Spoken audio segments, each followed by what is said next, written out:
You know who it is. It is the HBCU first four watch party for those Prairie View Panthers playing Lehigh. And you know who it is. Mr. Campbell bringing it to you live from the lab in Atlanta, hanging out with you. Part of now the PV13. I'm gonna add myself to it tonight because we all want swag tonight. Want to see if we can get that $2 million additional for the swag. Hey man, we're gonna have my boy Herb coming in shortly. Rocky will probably check in, man. Hopefully some of that PV12 will come in, talk they talk. You know what I'm saying? I'm gonna give it to them. It's their night. Let them have the mic a little bit, let them do their talk. But man, we just gonna have a good time tonight, man, and everything. Want everybody hit the like button. Tell us about what you thought about the game last night. Shout out to Howard with the big win for the MEAC. Hey man, so like I said,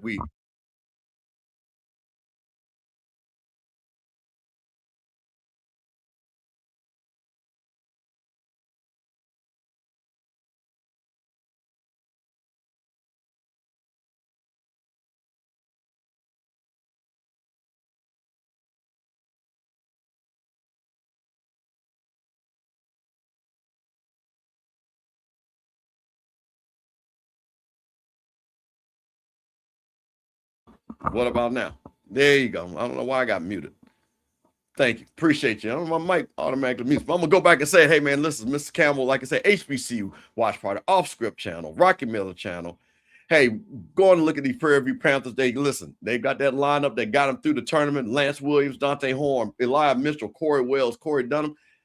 And those guys, hey, man, got them through the tournament. 4 wins. First time ever having to upset the number 1 seed, Prairie View, and beat the people that they say that are not their rival. They beat Southern in the championship.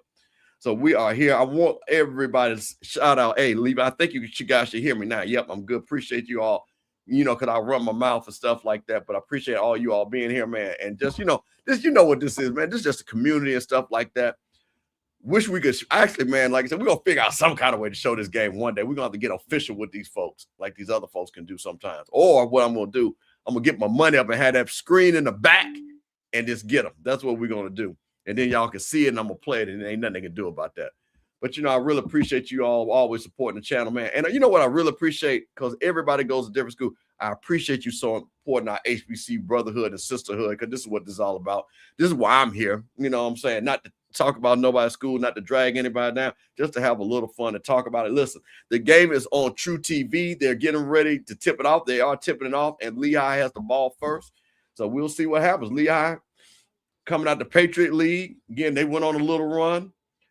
Prairie View went on a run of their own. Like I say, won 5 of their last 6, beat their rival Texas Southern going to the tournament, and like I say, won 4 straight to be the SWAC champion. That's what we got. And listen, hey, man, we're going to give everybody this shout out because, like I say, them Rattlers are in the building. Hey, man, shout out to the Rattlers with a great basketball season on the men's side. Shout out to Coach Gordon getting a win in the tournament. Shout out to Chris 305. Shout out to Levi. Little baby always in the house. Miss Fly Great Street. And there you go, Prairie View. And there go that man, Mr. Horn, with a 3-pointer. That was the guy that drug Prairie View for the championship already high. And this is what I want to see, man. And I think what I really like what I saw with Howard, they weren't intimidated. They were the better team starting off. And I like what Prairie View doing already a defensive stop. And here they go again. Oh, Levi say, oh, thank you, Levi, because for those streaming people, there you go on HBCU Max. So, yeah, if there's other ways to watch it, again, I'm old school, man. I got that cable. You know what I mean? I can't have all them 50 streaming services and stuff like that. So I got that old school cable. I got every channel. My cable bill is like high.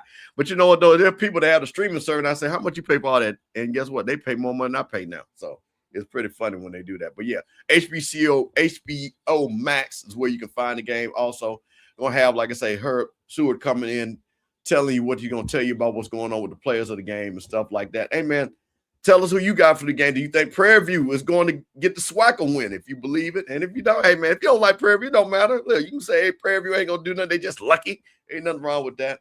But we're just going to have a good time. And like I said, I got the Prairie View background in the back, representing Prairie View because they are a SWAC. I am a SWAC baby. So it's all good. I always root for the SWAC no matter what. There you go. See, that's what I'm saying. You know what? Little baby said, pull it for PV. I like that. You know what I'm saying? We can all have our fun and games. But, like I said, we got to get that $2 million. Because let me tell y'all something. That money is split between all 12 schools. when we get that extra check. So that helps, some kids out there for scholarships and, athletic departments, if they get the money, because some of they go to the general fund, allow us to buy equipment and stuff like that. So that $2 million goes a long way for a conference like the SWAC. So, we'll see 5-2 with Prairie View and everything. But like I said, man, I'm just excited that you all are here to join us. And like I said, we're going to have a good time. And hopefully we'll have just as good as game that we had last night with Howard, with a big victory over UMBC. And there it is. All right. See, and listen, shout out my man. And Hampton, let me ask you, I'm assuming you are a Hampton alum. Could you let me know? Tell me, how do you think that your coach came over, how we did the interview last night? Because I was excited to have Van Malone on. And like I said, we appreciate you always joining us and stuff like that.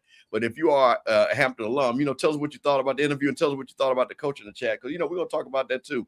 If you guys didn't see the interview, HBCU Coaches Corner, me and Rocky, with Coach Van Malone, the new coach for Hampton. Hey, man, great personality. Hampton going to be doing some big things, so they better watch out. Cross that bay with Michael Vick, because I'm pretty sure that game is scheduled to come back. Horn had the ball, got stolen from him, and here comes Leon on the run.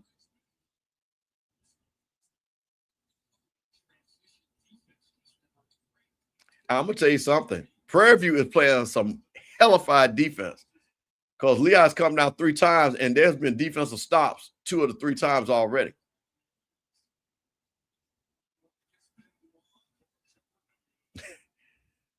And, man, it's amazing. Again, Prairie View, all the brothers, Lehigh, got a couple of Caucasian out there.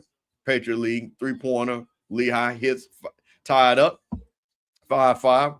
Hey, man, once again, this is your man, Mr. Campbell, on the Off Script Network, Rocky Miller channel, home of HBCU Coaches Corner, having a watch party, giving our little side, our little commentary as you watch the game on True TV, or as my man said, Levi said, you can catch it on HBCU Max. So like I say, if you got that app, go ahead and join it, man. Because one thing we do want to have the great ratings. We want people to know we watch our sports. Give a little volume on my end so I can make sure I hear what's going on. Oh, you went to Norfolk. Okay, my bad. Oh, it's your artist name. Oh, okay. Houston. Okay, I got you. Okay. So you don't know? Okay, so are you a singer, rapper? What you do, bro? Hey, man, listen, bro, we promote everything. Come on. Hey, man, listen, can you give us a Sipping on Sunday song, theme song or something for your boy for Sipping on Sundays? Hey, man, we come over here. We'll feature your music, but you got to keep it clean. Got to have that clean version if you're doing it like that. But, hey, man, we're going to support everybody. But, okay, we went to Norfolk. Boy, yeah, I know you're not too happy with having with Norfolk. But like I said, we talk about that too. Got that Mike Vick review. We weren't able to do it on Sipping on Sundays because we had so many things, but we're going to get back at it next Sunday with me and Zoe, Sipping on Sundays, 9 p.m. Eastern, talking about that Mike Vick documentary. So, yeah, no doubt. So, okay, I see Hampton, Atlanta, Vegas is my artist name. Okay, got it. There it is. My guy, Emmett Jones, always in the house. Going to let us know what's going on. Appreciate you. Ask for Coach Malone. It seems he comes from. Okay, there you go.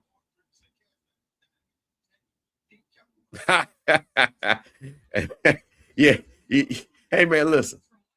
He said he had to put his son in the game, man. If you did not hear the story, and we had a commercial at the game, great story about Coach Malone talking about his son. And I don't know if he played all 4 years, but he was a walk-on. It was a senior year bowl game. And he put his son in the game, like one of the last plays, and his son was defensive back and got beat. And wasn't a good look at it, but he had to do it because he said his mama wanted to see her boy play, and guess who his mama was? His wife. So you know how that had to go. But that was a pretty funny story. Saying he plays favorites. Yeah, well, I don't think he plays favorites. I think what it is, I think all coaches see young men that work hard at practice. And you see kids for the love of the game, and they might not be as talented. And, they let them come on and play. I understand it. And I think every coach, you come on now, because see, football is a funny sport but we all know we love to see that last guy on the bench to come in. And I think for my Jack State folks, y'all remember Snacks. Well, Snacks was like the team manager, and they gave him a jersey, and Snacks went viral and hit a 3-pointer, a couple of threes, and got viral. So, man, we all like to see those stories like that. We all like to see it. Hey, man, you know who we about to bring to the stage? The guy, HBCU basketball guru. Man, it's been a crazy day, bro. My bad. Running a little bit behind. That's okay. Yeah, but yeah, I just got the game all tuned in. Uh, noticed the even nature of the game early. Yeah. Yeah, man. I was on a Twitter live space with a couple of folks earlier this morning previewing this game, and essentially, I think there's going to be this is going to be just like Howard and UMBC, man. These guys got Right. two different types of styles, though, different types of athletic makeups for each of the squads. I really like the chances of Prairie View eventually, imposing their will on this game because of their length and because of the offensive prowess of those guards, man. Mm-hmm. Tyron Joseph and I think what's his last name? Horn, Dante Horn. Yep, you got Horn. Yeah, That three-headed monster of Wells, Williams, and Horn, who are the leaders of it. And again, you had, like I say, with Dante Horn being the tournament MVP, with Lance Williams joining him on the all tournament team. Yeah, and I mean, like I said, I think it's something that this is going to be a recurring theme, man, for the squads that for our HBCU squads that are that are advancing in the tournament. It's been a heck of a winter in North Carolina. I never heard anything like it in North Carolina. Yeah, this is true. This is very true. Man, look, PV has a big disadvantage by doubling the post. Yeah, that's the other thing. We talked about. Now, wait a minute. Hold on. Let's not step on that. So I'm assuming Levi's talking about a big deal in size. I'm assuming that's what he means on that. Yeah, let's talk about that. Go ahead, Herb. Yeah, in size and philosophy. We talked about that this morning too. On the live space for the game preview. And essentially, I wouldn't classify it as a big disadvantage. What I would classify it as a difference in philosophy in terms of how they utilize their big man. Lehigh is a traditional inside-out, type of squad where they initiate offense by, entering passes into the post through their big people. From a size perspective, there is a disadvantage, but I think that disadvantage is countered by the athleticism of PV's post players. Because if you ever watch PV, those post players are athletic as hell. They can cover a lot of ground. They're going to put pressure on them on the offensive side of the ball because all of these guys can face up and just do things that those Lehigh big guys can't. So that's going to be the dichotomy there. That's going to be the contrast. And, it's going to be really interesting to see how each of these coaches, plays against that and the adjustments that they make as the game goes. Like I'm looking at it now, PV just got a turnover. They're initiating half court offense. So we're looking at a 4 out, 1 in offense. Yeah. PV, everybody's up above the top of the key of the free throw line. And they're doing what I expected to do. They're spreading, Lehigh out. They're not allowing that half court set to be compacted. Right. Which, for those that are familiar, serves a couple of purposes. One, it increases the percentages of getting into the, of driving and getting to the basket. They open up driving lanes, and it forces these guys to really defend individually 1 through 5. And you do this when you have athletic post players at 4 and 5, because you can invert offense. You can invert your post. You can put your guards in the post, do all sorts of things. So, like I said, I see that early, and PV's up 11-7. They've had 2 back-to-back turnovers that they've generated against that Lehigh half-court set. Back cut for Lehigh, foul on the block. I think that's going to be a danger there for PV. Lehigh runs some flex elements in their offense, lots of back cuts. Like I said, lots of flex elements at the top of the key where, they allow those post players to maneuver from baseline to baseline, or through the lane in the set on the baseline. And, they play cuts off of that. So PV is going to have to really pay attention PV's going to have to really pay attention to the back cuts and a lot of the flex cuts and some of the Princeton action that's going on there.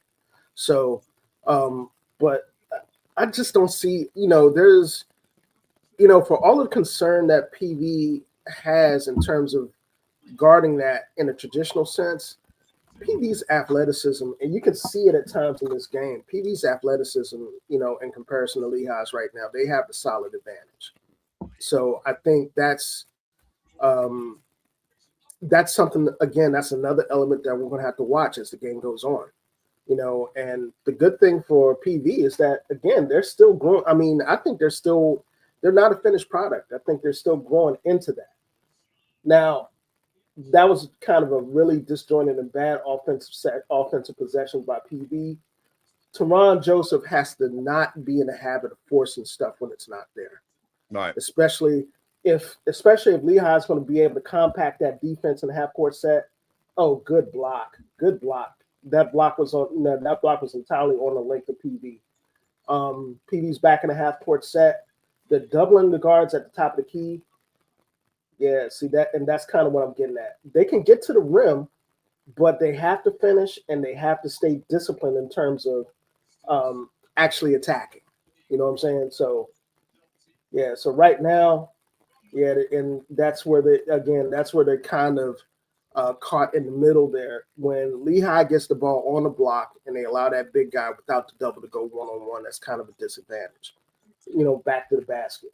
So, shot selection is going to be really important, man. Really important, particularly for PV, because as good as those guards and that rotation is offensively, they have a tendency to hunt shots and they have a tendency to force things sometimes.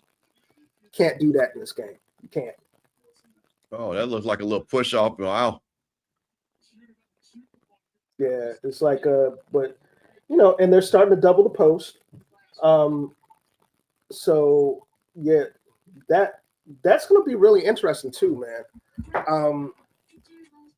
You're going to see a lot more. You're going to see a lot of ball movement from Lehigh, as they switch and as they double the post when the ball goes into the post.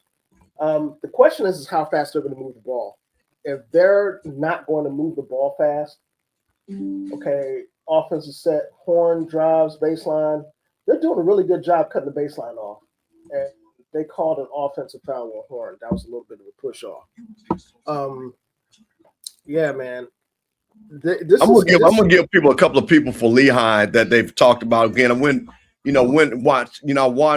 back, was able to see a little bit of some of their highlights from the tournament. I mean, one of the guys they said to watch is Nassar Whitlock, who leads the team with 21 points a game.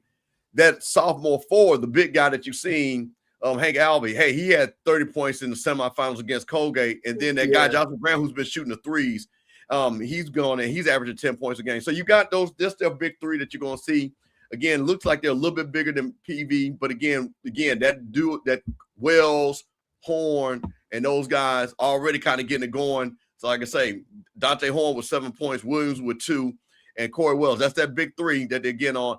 And it looks like they've got Teron Joseph, who's one of their leading scorers. He comes off the bench for them, so he's already came in and played. He's number 3 for Prairie View. So, again, you like what you see. Again, can you see what happens on Lehigh's side? You got, like I say, Hank Alvey, again, 4 points. Benoit, number 5, has 5, so that's where their scoring's come back. And then looks like off the bench, Adesanya, 15, has 2. Yeah, and I mean, there's something really glaring, when I look at Lehigh's scoring. Hank Alvey and Benoit have 4 and 5 respectively, but the rest of that starting lineup are goose eggs. And I think if PV does an effective job of limiting the touches for Alvey and Benoit, they're going to have to find scoring, outside of the block, meaning that they're going to have to have somebody on the perimeter to kind of create and to kind of put pressure on PV's defense that way. Nasir Whitlock, man, him, having a goose egg to this point right now in the game is kind of surprising, to be quite honest. We scroll back up. Teron Joseph, man, look, I think Joseph is a really known commodity for those of us in the SWAC. This isn't his first go around in terms of SWAC, SWAC aficionados. Right. He tore up the league when he was at Southern. And the offensive potential has always been there. The question is, particularly in this game, is whether or not PV can stay really disciplined against this, this defensive philosophy, because we know how effective they are off the dribble. We know, how much of a problem they can be when in ISO situations where they can get in the lane and create.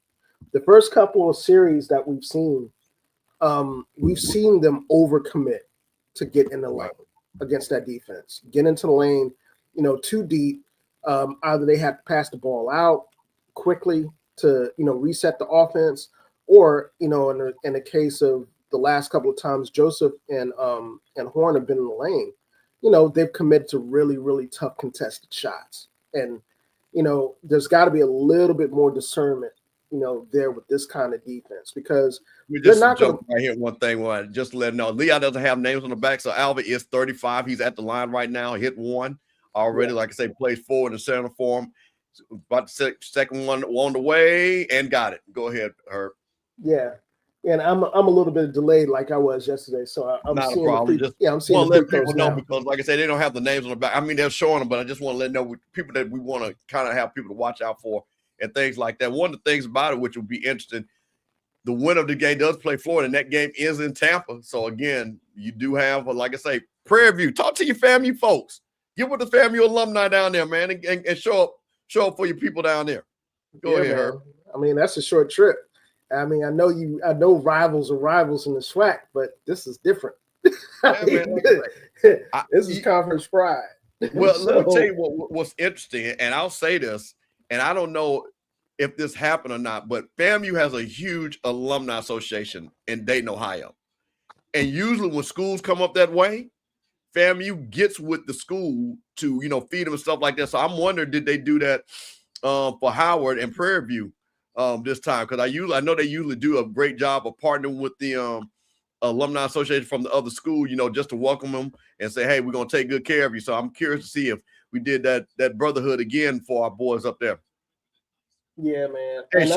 Hey, Levi, listen, let me tell you something. Brother, I love you. Keep up the comments. You watching the basketball game with us, giving us some good commentary. Hey, man, listen, we don't care. Put your opinions in the chat. We love that you're watching the game with us again. I know it's a little bit, but we appreciate the community because, of course, we would love to stream the game, but we love the fact that you're here with us watching and listen to the analysis that we're having on, and we appreciate it. Levi, I like what you're saying in the chat, my brother. And I agree completely, man, because when there's been pick and roll action on these sets, they've been able to effectively make better decisions after the mesh for the pick and roll.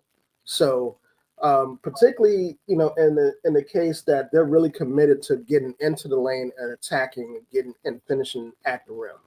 So, again, and that, like I said, that's a very astute observation. That's good stuff, Levi, man, for real. Because I think as this game goes on, man, there's going to be an adjustment for Lehigh in terms of how far they're going to allow to penetrate, how far they're going to allow those guards to get into the lane and to either finish or make decisions that are going to lead to open shots or higher percentage shots.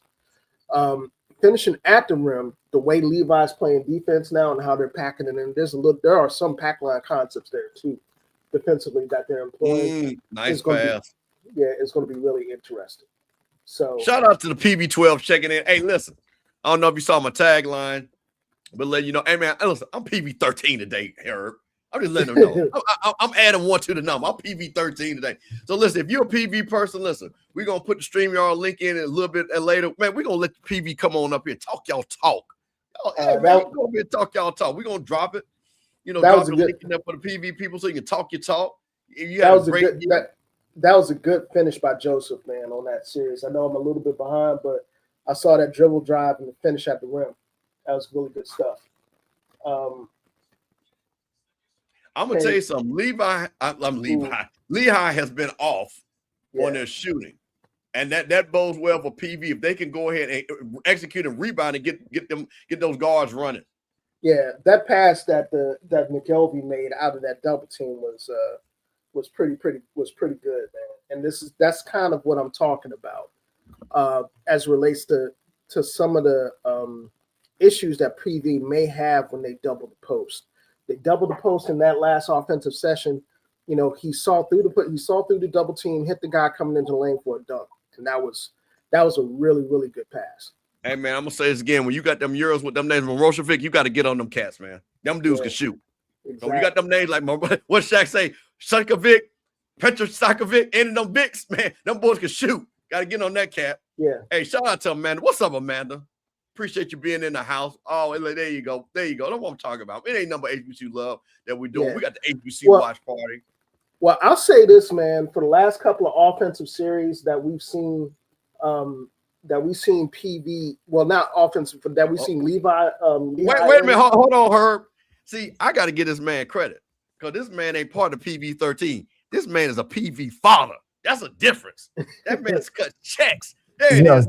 Yeah. Host HBC Coach's Corner. I got one more. I got one more to cut, and if y'all want to donate toward it, my Cash App is $Rocky Miller. All donations will be paid. I guarantee you, will be paid directly to Prairie View. If you guys want to, I got one more.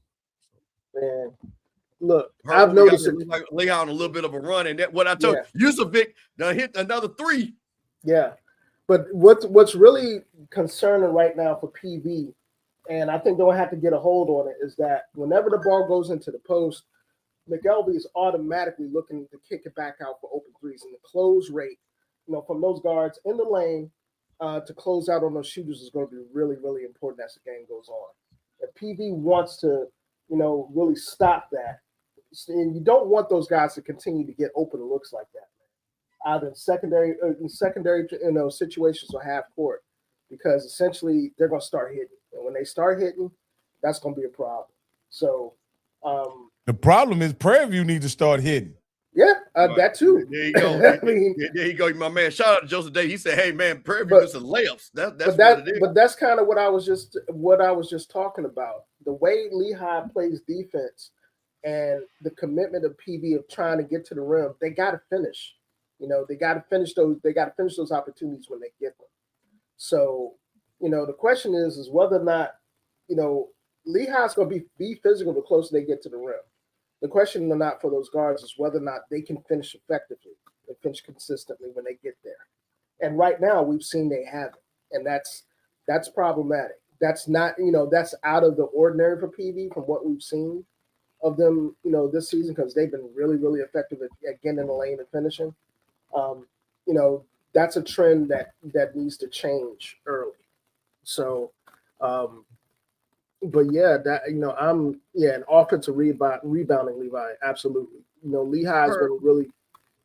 Let me ask you a question. One of the things I found very interesting again, and we came up, and especially like I say, you're living, but like I say, you're close enough. We came up in an era where you saw, especially in college, where coaches stayed at a place a long time. One of the things I found fascinating, Brett Reed for Lehigh has been there 19 years, so he's made a couple of runs in the tournament. How important is that for a guy to have been in one school for 19 years? Old school, he doesn't have to worry. Clearly, he doesn't have to worry about pressure of NIL or recruiting and things like that. They trust that he's built the program. And how important is that for him to have been there that long and to be in the first 4 games like this? Man, it's huge. And it's it indicates a couple of things. One, that athletic department administration at Lehigh, was looking for a specific guy to build a specific image and culture for that program, and they found him, and they stuck with him. I know, particularly in our circles, we talk a whole lot about retention and going for the bag and looking at some of our positions as as stepping stones to bigger jobs or whatever. And I want people to understand that that's not always the case, particularly at mid-majors.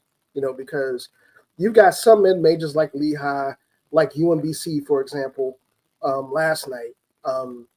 Scary there is building a really good culture there.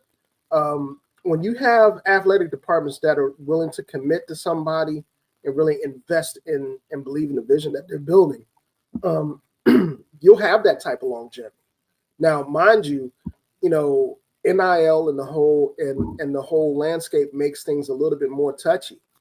But I don't want people to just discount the fact that, loyalty and trust, when you put your trust in someone. I know we had this conversation last night about Kenny Blakeney and Howard. BBall Mensa. Man, look, B-Matt, man. Man, you flatter me, bro. For real. Thank you. But let's say this here though, Herb. Not all mid majors are created equal. Like that's one of the things that we have to acknowledge. And so when you talk about Lehigh with an endowment of $2.3 billion, they're not in the same situation. That is crazy, boy. That go back to the Revolutionary War too. You know that, right? Yeah. You're not even. So let me just say this. For Lehigh, in my opinion, it's more important that they stay on brand as a basketball team than they win basketball team. And you understand what I mean by that? Because they're in an area where they don't have to have 5 white guys or 10 white guys on their team. That's just what their culture and tradition has been. Well, they chose to do. Well, I think that's a good segue into what I'm about to cover with that. Because when you talk about places like Lehigh, places like Navy that have certain traditions and cultures. Navy is in the NIT, I believe, and they're like 26-7. They have lights out year. I'm surprised they're not in the tournament. The reality is that for all the things we talk about in terms of endowments, and because a lot of the mid majors we talk about have big endowments. The question is whether or not those endowments those endowments have a direct or indirect impact on the development of those athletic programs and whether or not those schools take that seriously.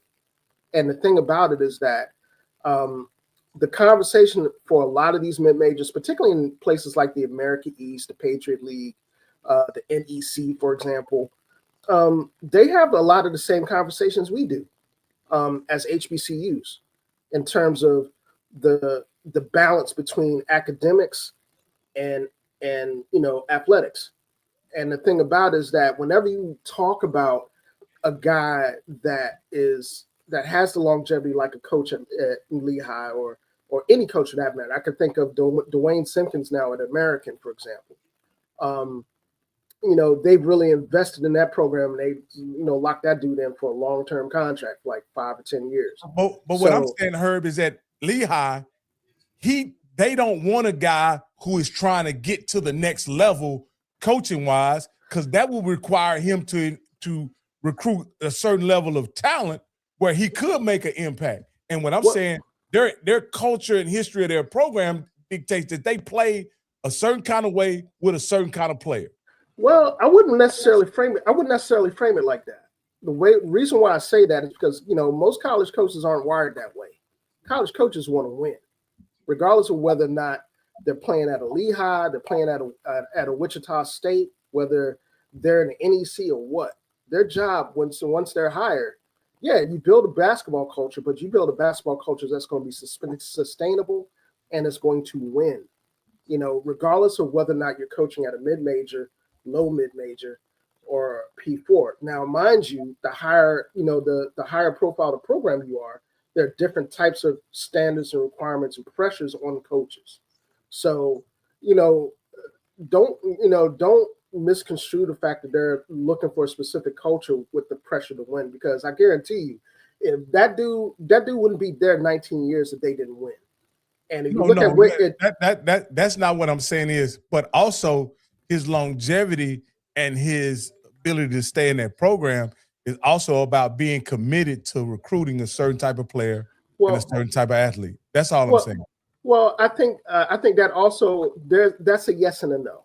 And I say that because a lot of times, and this has to do with the fact that mid-majors, depending on where you're at, recruiting and who you have around you recruiting, that determines how you recruit, particularly in basketball. Like, for example, where Lehigh is at, Lehigh has some pretty heavy regional competition. You know what I'm saying? In terms of recruiting, getting into certain urban areas to recruit, getting into certain, regions. If I'm not mistaken, Lehigh is in, I believe, PA, Pennsylvania. correct? Pennsylvania, right? Yeah, So you're Pennsylvania. talking, they're not that far away from Philly. Think about who you have in close proximity to Philly in terms of access to talent.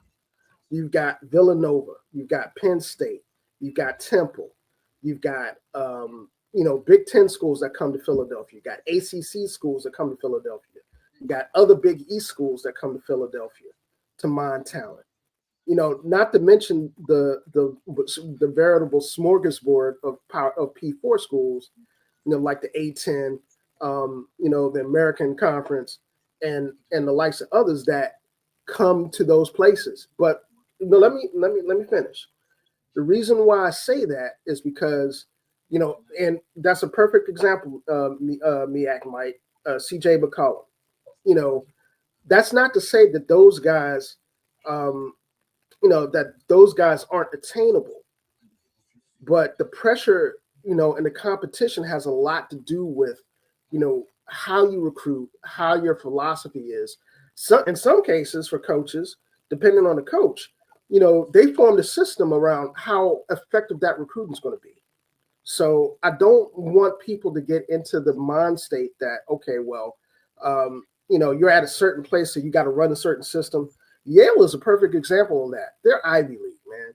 And, if you've ever seen Yale in the tournament, they're not running just a specific system. They recruit, and they recruit effectively. So, if you've seen Yale, you've got brothers that, that's been a stepping stone for jobs, and they've maintained the consistency. So, I agree with you to an extent, but I think, a lot of those factors really are determined by where those schools at, who are around those schools, those programs, and the pressure they put on programs in terms of how they recruit, where they recruit, and the resources they got available. So, you said it earlier, all mid-majors ain't the same, but at the same time, you got certain mid-majors got built-in advantages, and you got certain mid-majors that don't, I'm not saying they have a built-in advantage or disadvantage. What I'm simply saying is and I've said it several times, so I apologize to those people listening. They have a history and culture that they're committed to, and they recruit to that history and culture. That's what I'm saying. Now, it goes back to the point that I don't know how long they've been in the Patriot League, but the Patriot League up until recent years weren't a athletic scholarship league. They provided financial aid based on need, the entire league. And so there was that aspect of it. I get that. And like I said, I think there are a number of, the NEC is almost like that. That's a good parallel. The Ivy League has been like that for a long time. But I think particularly in basketball, when we're talking about, building a culture and systems, that kind of supersedes, where that program is at, or whether or not they offer scholarships or not. Because, and I say this anytime I've said this time and time again, who you hire in your program, to run your program and to build it matters. The vision that they have matters. Because one, that's going to impact recruiting. That's going to impact the type of basketball product that's going to attract, regardless of whether or not you recruit a certain player or not. That basketball product, in terms of the philosophy and the vision of that product, has to be effective. And it has to be something that, when executed correctly, wins you games. You can have the biggest culture in the world, the most solid culture, and producing great men in the world.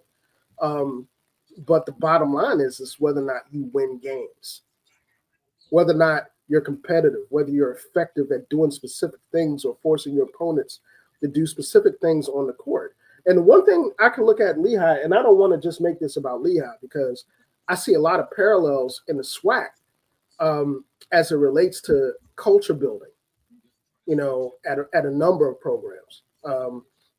Dante Jackson, for example, the first person that comes to mind. What he's done at Grambling when he was there, and he transplanted that same mentality, that same culture to rebuild at A&M, and you see it take root almost immediately. You know, the kids that followed him there bought in. And that's the biggest thing, is that it doesn't matter who the coach is. You know, that Lehigh coach has that type of longevity, one, because the athletic department has ultimate confidence in him for him to impart his vision of that program. And two, he's been tried and true, proven to get kids that get into his program to buy into the concept, into the culture. And that buy-in part, particularly for kids that, may or may not be attracted to a place, is important. We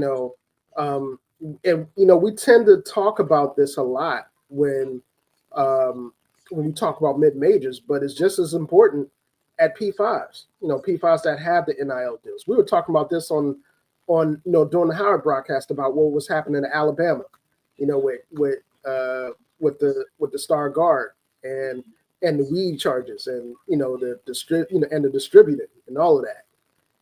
Culture has a lot to do with that. Hold on, Herb. Shout out to one of the members of the PB12, Isaiah Wilson in the house. Got to shout out to This is their day. This is their night. Got to shout out to PB12. And now that's my guy. Appreciate it. Herb, let me tell you something. I want to go real quick because I think a couple of things of storylines have already kind of started. I'm going to pull up the stats real quick because Whitlock, one of their guys, is 0 for 7. I'm going to pull that up. But one of the things, too, that I was looking at, and I had to pull it up. That's good. That's a good finish. Good finish by PB point guard. PB cut it to 20 to 27, 25. Yeah. So one of the things that you're looking at, you guys should see this. Corey Wells starting off slow, 3 for 8. Dante Horn, SWAC tournament MVP, 3 for 8. Those are things that, these guys, hey, they carried them through the, SWAC tournament. Those guys got to get it going. Lance Williams got to get it going. You know what I'm saying? You got Joseph got 5 points. But once again, you're looking over here. Whitlock, one of their main guys, 0 for 7, 0 for 2 from three-point line. So, like I said, again, PV holding down. If those guys can get hot like they did through the SWAC tournament, this feels pretty good for them. I agree. I'll even say this. When you talk about Brett Reed, and I'm just looking at his record, he's had some tough records here of late. I don't know that a SWAC coach could have survived his last 6 records. I think that had, like I said, before we get back to the stats and analyzing them, I think that has everything to do with the AD. That has everything to do with the relationship with that coach, with the athletic department, and the trust that they've developed between the two. So, I think when we have that conversation, we can't have it, as a collective conversation to see what happens in the SWAC or the MEAC or any other conference. That's a case-by-case, school-by-school basis in terms of that trust. Let me ask you this here, Steve. Do you think a guy like Brett Reed making the tournament 2 times in his first 5 years coaching there gives him that long runway like that?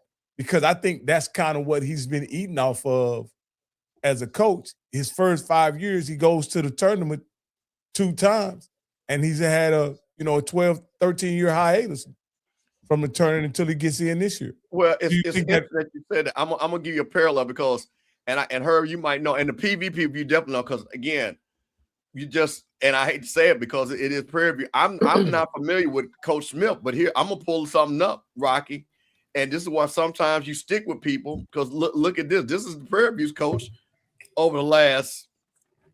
This is his record. Yeah, and like I said, So again, he was 18 and 7. Last year, he was 5 and 27, 10 and 21, 13 and 19, 18 and 19, 16 and 5, 19 and 3. He looked like he started pretty good early. 6 and 6 when he first got there. And looks like he had must have a squad here between 2017 to 2020. Yeah, 17 and 19, he was lights out. Yeah. But again, 8, 13, but Prairie View stuck with him. So again, sometimes you see, and I was like, man, this guy been here for 10 years. To your point, that's a long time in SWAC history. That is a long time. And that kind of goes to what I was just saying. No, the new day. Wait a minute. You talking about? No, AD Golf did not hire him. He's been there for 10 years.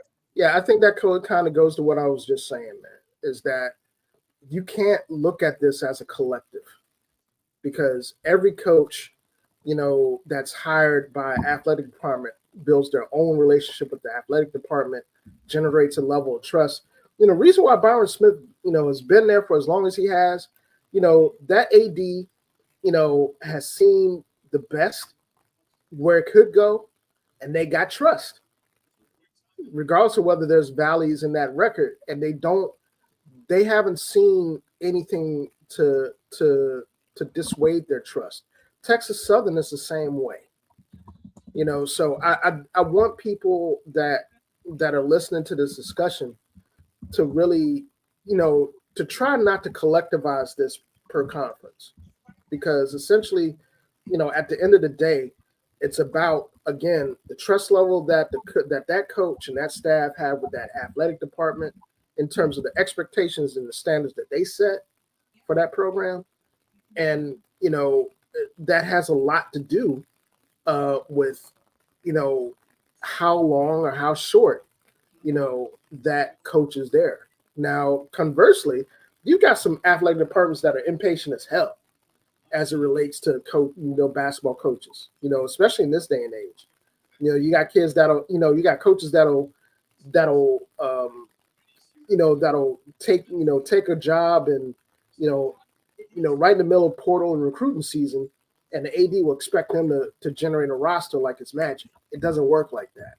Last 30 seconds, Prairie View with the ball, 27-29, 19 seconds on the shot clock. So Lehigh will get the ball back one more time. Let's see what Prairie View can do it. Now, I wanted to touch on some of the stats that we saw in the previous graphic that Mr. Campbell had up. Lehigh's getting way too many open looks, man, in their half-court sets. And the fact of the matter is that when we're looking at those numbers, the offers, there are a couple of distinct differences.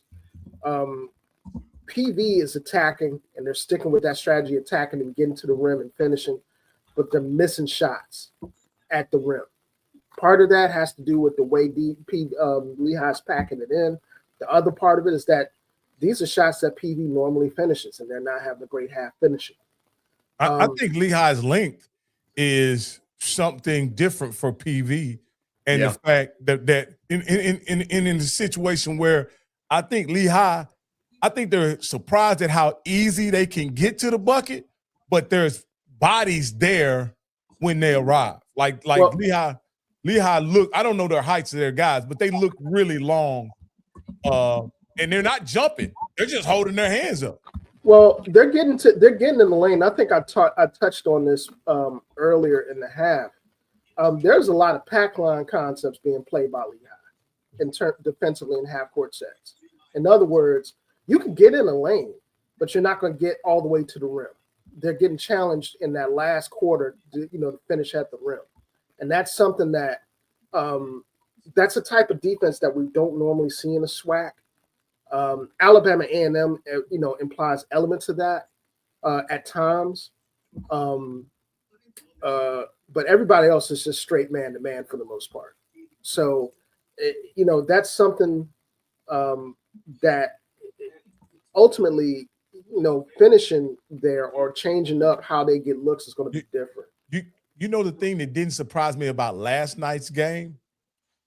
So because I have a good friend that's a college coach, and he's always told me about guys. He likes to have 2 shoot-arounds whenever he plays in an arena, right?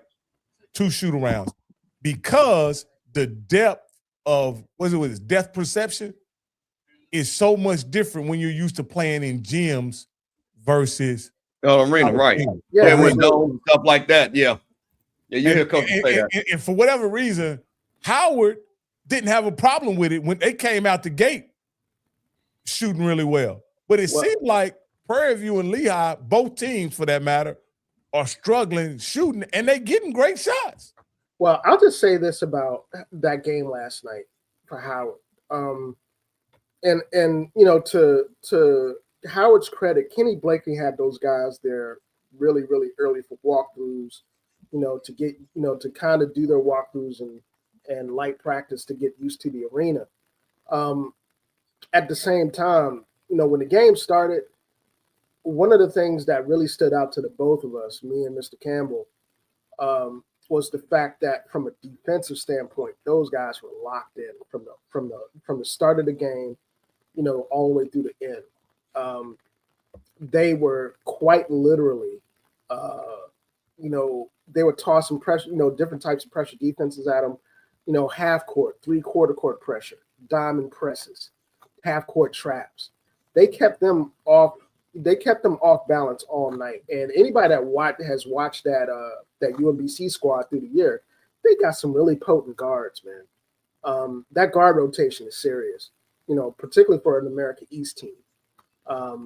And we saw glimpses of that last night, but more importantly, man, we saw how easy it was for Howard just to take people off the dribble from positions 1 through 3 through 4, actually, and get to the rim, finish, either initiate contact, draw the foul, and finish the bucket, or one of the above. I think they had close to 20, 25 free throws last night. That Howard, I mean, they got to the line a lot. I don't have the stats in front of me from last night. I'm thinking it's right around 20 free throws. But Koji had a big game. Koji was 24, 25 points. Right. 19 in the first half. Howard was really cooking from three-point line in the first half. And more importantly, like I said, from a defensive aspect in half court, UMBC was having a really tough time getting open looks. Even initiating offense because of how Howard was pressuring them. Sometimes be token pressure. Sometimes you'd have a junk defense that they were matching up out of in half court sets. UMBC was really slow in moving the ball and finding open spots. And more importantly, Howard's length, to Rock's point about this game in Lehigh, Howard's length really, really bothered UMBC last night. And we got one of the famed members of the Prairie View Nation on. PB12, what's up? Get off of me. What you got for the game? Your team is playing. What do you think? How do you like your team playing? Go ahead. The floor. And listen. I'm gonna tell you what. The floor is yours. You want to talk a little bit of your stuff? Talk your stuff, bro. This is what this is all about. So we're gonna give you the floor. Go ahead, brother. I appreciate y'all for letting me on. We're gonna stick with basketball because I know how y'all get with the football situation. No. We're Wait. gonna stick to what we're doing today. This is a basketball show. Yeah, I agree with you. We're gonna stick with No. This is a show for the people. No. This We're gonna stick with basketball. If you want to talk your talk. Listen, man, we here to have a fuck. Go ahead. HBCU sports. I agree. We'll get the football then. But yeah, I'm agreeing with y'all for the first half. I will disagree a little bit with the shooting. Horn is 4 for 9 from the field. To me, that's good shooting first half. I will say the offensive rebounds, you guys really didn't touch on that. Lehigh really isn't running great offense. It goes through Whitlock a lot. That's what their whole offensive mindset was. But the big man, them pushing it in, we kind of see where that's landing at. They've shot 31 times, only 11 shots made, and most of they're up by 2 with 3 3-pointers. They've shot 10 3-pointers this game so far. Hey, PV, let me respond to that. And I want to tell you why that's problematic. They're missing shots. I give you that. But the way they're generating shots and the way they're running offense, they're getting way too many all open looks. They're entering their ball into the post, running their sets through their big man. Big man is waiting for the double team to come. Once the double team has come, he's looking for the open man. He's either kicking back out for more ball movement to reset the offense, or he's looking for a cutter to the basket. There are a number of times during during that first half where that double from PV came on the block to that big man.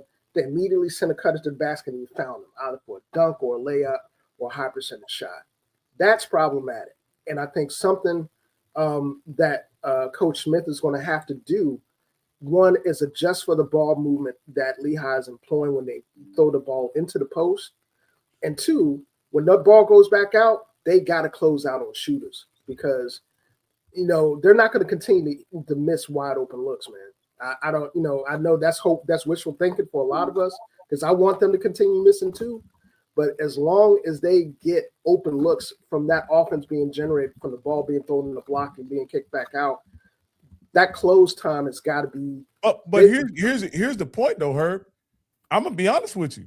I think Lehigh shooting threes at this point is benefiting Prairie View. Like, because It's what Coach Smith wanted. They only shoot 36% on the year. Currently, they're shooting 30% in the game. Lehigh, let me say this. Lehigh is far more effective getting the ball down low than they are shooting the three. What I'm saying is that they know that. One of the things that I think people need to understand about playing tournament ball is that people already study tendencies. Okay, PV's doubling the post. The adjustment, from that Lehigh coach is like, all right, we're going to double the post. We got to kick it back out and we got to start hitting shots, or we got to start sending people to the basket, all to the point where we initiate our offense in the half court so we can start getting back cuts and forcing PV to pay attention to that. So either they get out of the double or they extend their defense out, in which case that'll give us ISO situations back in the post. So I don't, I get it, and I get why fans say that, but I think one of the things that is really, is dangerous, because I get it. You're looking at the percentages and you look at the fact that they're missing shots, but you don't want to play around with that. 37% isn't, lights out, but it isn't bad either.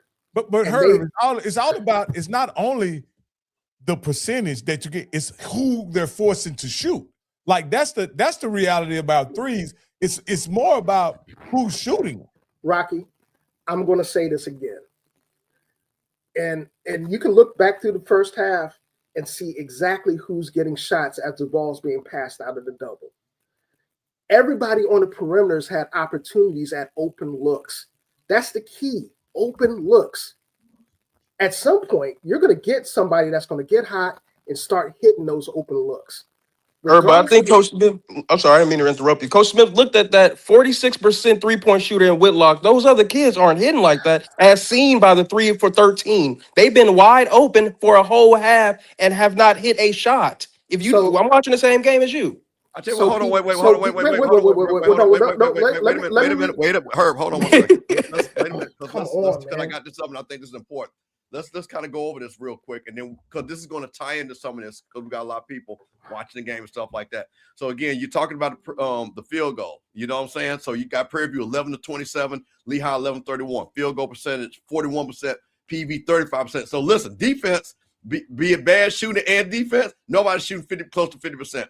We talking about the 3-point percent. What's interesting, PV has not put up a lot of threes. They're only 3 for 6. Lehigh, as we talked about, has had open looks, but they've missed those open looks. Only 3 for 13. 50% for Prairie View, Lehigh 23%. Free throws, which I found very interesting, because remember, Herb, last game, Howard got to the free throw line a whole lot. Not a lot of fouls this game. 2 for 2 for Prairie View, 4 for 4 for Lehigh. Rebounding pretty much even. I like that, because we talked about the size of Lehigh, 2 rebound advantage. But one of the things I wanted to see is the defensive rebound. And guess what? 14-13, which means, guess what? Not second shots that Lehigh is getting. Again, assists, steals, pretty much everything the same. No, look at the offensive rebounds. They are getting their second hand shot. Let me say something right quick, because I want to say something directly to Herb, right? Okay. If you're Coach Reed, right, and coming into this game, would you have wanted your guys to take 13 threes in the first half? I would want my guys to take open looks. That ain't what okay. No, let Rocky listen to what I'm saying. Okay, I'm saying this as a coach. Okay, one, open looks are high percentage shots. Not if you can't make them. At some point, you're going to. You play the percentages. So Rocky, let me ask you this. All right, so you're in tournament ball, right? You don't make the adjustment to close out on open shooters. Mm-hmm. You run the risk of having somebody get hot, period. You don't look, and I don't know what you guys coach. I know in terms of my coaching, you're not talking about people that are shooting 25, 26, 27% from 3. You're talking about competent D1 players that are going to eventually hit shots. So you continue to be lazy as shit closing out on shots, people will start hitting. And in this environment, in tournament ball, you're going to have people that are ultra focused that are going to, eventually start hitting shots. When they start hitting, I'm just simply saying is coming into the game, would Coach Reed have wanted his team, considering they shoot 36%? Let's take that in consideration. 36%. Right? How many has Lockhart shot, Coach? Mr. Campbell. What are you talking? Whitlock? Whitlock, yes. He's 0 for 7. So with him taking 7 of those 13, would you live with that? That's all I'm asking. I mean, yeah, you're going to live with that. But what I'm saying is that from what we're seeing in terms of how Lehigh is getting open shots, they are getting open, high percentage shots, even if they're threes, because of how they're running offense. That's the difference. I think that Coach Smith looked at that as well, though. Only 2 people, only 40% are over, and that's Alvey, the guy that's 10 points, 9 rebounds, sitting in the paint, and then you have the Ingram kid who ain't shot, and Benoit who is shooting 30%. So if Whitlock is locked up and you saying 3 for 13, as a coach, Coach Herb, you're happy with 3 for 13? You gonna say eventually we're gonna hit? So is that what you're saying? Wait a minute. You're not. That's what I was asking. I'm just asking. Wait a minute. Just slow down, guys, because so we give you context. This is why it's important. Why you talk, and this is what I think Herb is also talking about. Whitlock is 0 for 7. The kid shoots at a 44% clip. Sooner or later, he's gonna start hitting them. Alvey is 41%. Ingram is at 38%. Those are good 3-point shooters. You got Yusuf who's come off. He's at 33%. So guys that can shoot like Whitlock is 0 for 7. So to that point, you don't want to give him open looks in the second half, because if a guy's shooting 4%, sooner or later he's going to hit those. Yeah, I'm just saying this, and I want, I'm not trying to, discount what PV's doing defensively in the first half. Okay. What I'm saying is the way that they are closing out on shooters is problematic. Particularly in the, it doesn't matter whether they're missing shots or not right now. Okay. If you continue to close out on shooters like you're closing out on them in this type of situation in tournament ball, you're going to pay for it one way or the other. Either one, you're going to have somebody get hot and shoot the ball and start hitting shots.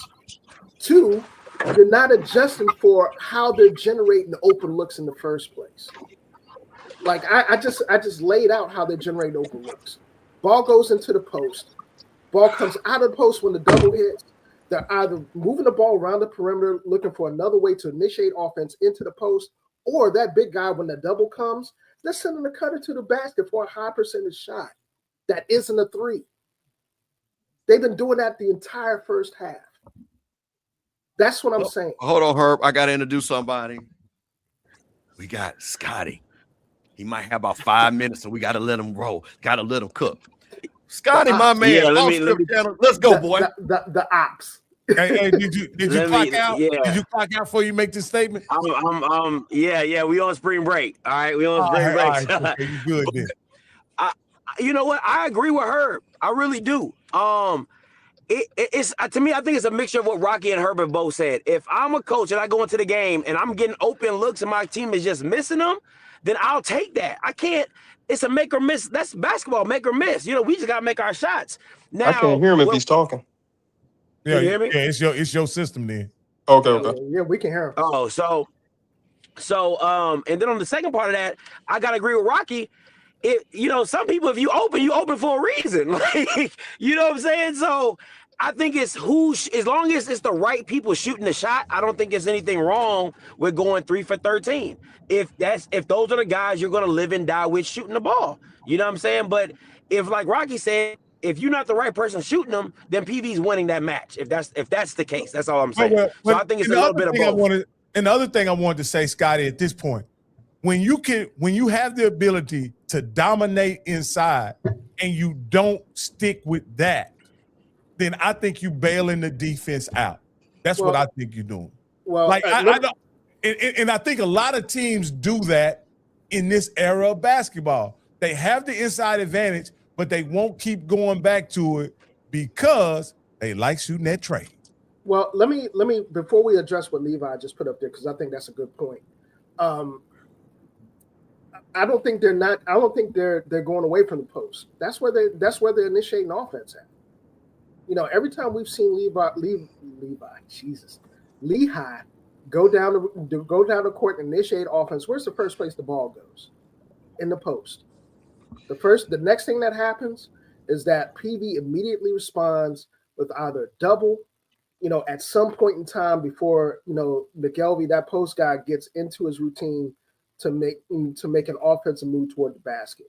Once the double hits, he's back in pass mode, either to reinitiate the offense back outside, to move the ball around the perimeter for another chance to reinitiate offense, or he's looking for a little open look, an open shooter with the open look. Now, the problem that I see here, and I'm not discounting what everybody else here is saying, because I think Rocky's made some good points. And the fact of the matter is that, people are missing shots. You got to hit them. Scotty's absolutely right.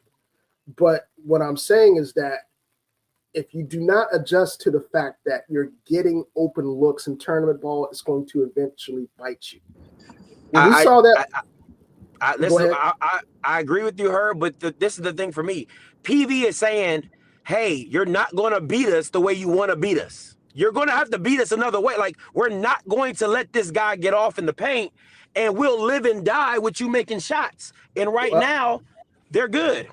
Yeah, well, rough right now. But what I'm saying is that the kid Whitlock is the kid that you're worried about, though, because Whitlock is one of their major guys. So that's the thing about it. If you're giving him open looks in the second half and he's shooting at a 44% clip, he's the second best player on that squad that can give you 20. Yeah, and that makes you nervous. Yeah, and I think PV's offense is what I think. If PV shoots 40%, 45%, they're about 11, 12 points. And that's what I'm saying. The only thing that's keeping PV behind in this game is that they're missing some really easy shots, man. Well, I think PV has got to make a decision offensively. And I say this because PV's main focus in the first half has been getting downhill, getting into the lane, and getting to the rim to finish. We've already seen that Lehigh is doing a lot of pack line stuff in the lane to disrupt that final push to the rim to finish. And length is becoming a real issue. So as guards, when you make that initial push into the lane, you get past that first man, you got a decision to make. One, you can pull up for mid-range, before you get to the basket and force that defensive pressure to come out a little bit. Two, you look and you see you don't have a clear shot, you look to either pass, there's somebody that's cutting, or there's a cutting element that's coming there as well, or you look, to reinitiate offense. Three, you got to hit some open outside shots to unpack that lane. Let me ask you this: why are the PV guards indecisive once they do make the move to the cup? That's one thing I do see is that once they make the move to the cut, it's almost like they're not sure about kicking it out, and then they're certainly not sure about taking it all the way to the rack. That's a good observation. I think the big thing with PV's guards is that, one, I don't think they're really used to what they've seen out of Lehigh. One, with the pack line, defensive concepts, and two, with the length. Because I think the length, the second part of that is that the length is really bothering those guys finishing. They're looking for, for alternate ways of getting around finishing. I've seen Horn a couple of times try to bully his way to the rim, and, dude ain't budging. So he's trying to go up and under and around those players to finish, and it's they're having a hard time finishing. Herb, hold on, let me do a quick reset. Got second half getting ready to start. True TV, Hbcu Max. You got Prairie View starting off the second half, of course. Score 27-29. Lehigh. Prairie View with the ball, initiating offense. Go ahead, Herb. Just want to let everybody know. And said at halftime, we gotta get to the rack. That's what he said. I don't know if it was going into halftime or them coming out. Coming out. That was him coming out. Yeah, and hey, we got to get to the rack. Yeah, and I fully agree with that. But it's not just getting to the rack; it's finishing. And there's a distinct difference between what we're seeing with PV tonight in terms of their attacking the rim than last night with Howard. Like what we saw with the slots 1 through 4 with Howard, they could get into the lane at will, and they were finishing. Howard was making shots, bro. Yeah, they were shot making. were either making shots or they were finishing in such a way that they were drawing fouls and getting free attempts at the free throw line. That's not happening for PV. Part of that, again, is the physicality of Lehigh. The other part of it is that the refs ain't calling that. They're calling this game. The refs are calling this game a lot different than what was called last night. Even though last night I thought was a very clean game, there wasn't, a lot of, it was very cleanly played on both ends. Both of those squads were really, really, really efficient and really precise in terms of how they ran offense. But I think what's going to really be a difference is as the second half started. I'm looking at Lehigh right now. They're matching up. They're extending the defense out. PV's doing some pick and roll action. To me, that's the game right there. Yeah, that's the game. Yeah, and even on that shot attempt there, he pulled up, mid range, to not get into the rim, and length bothered him there.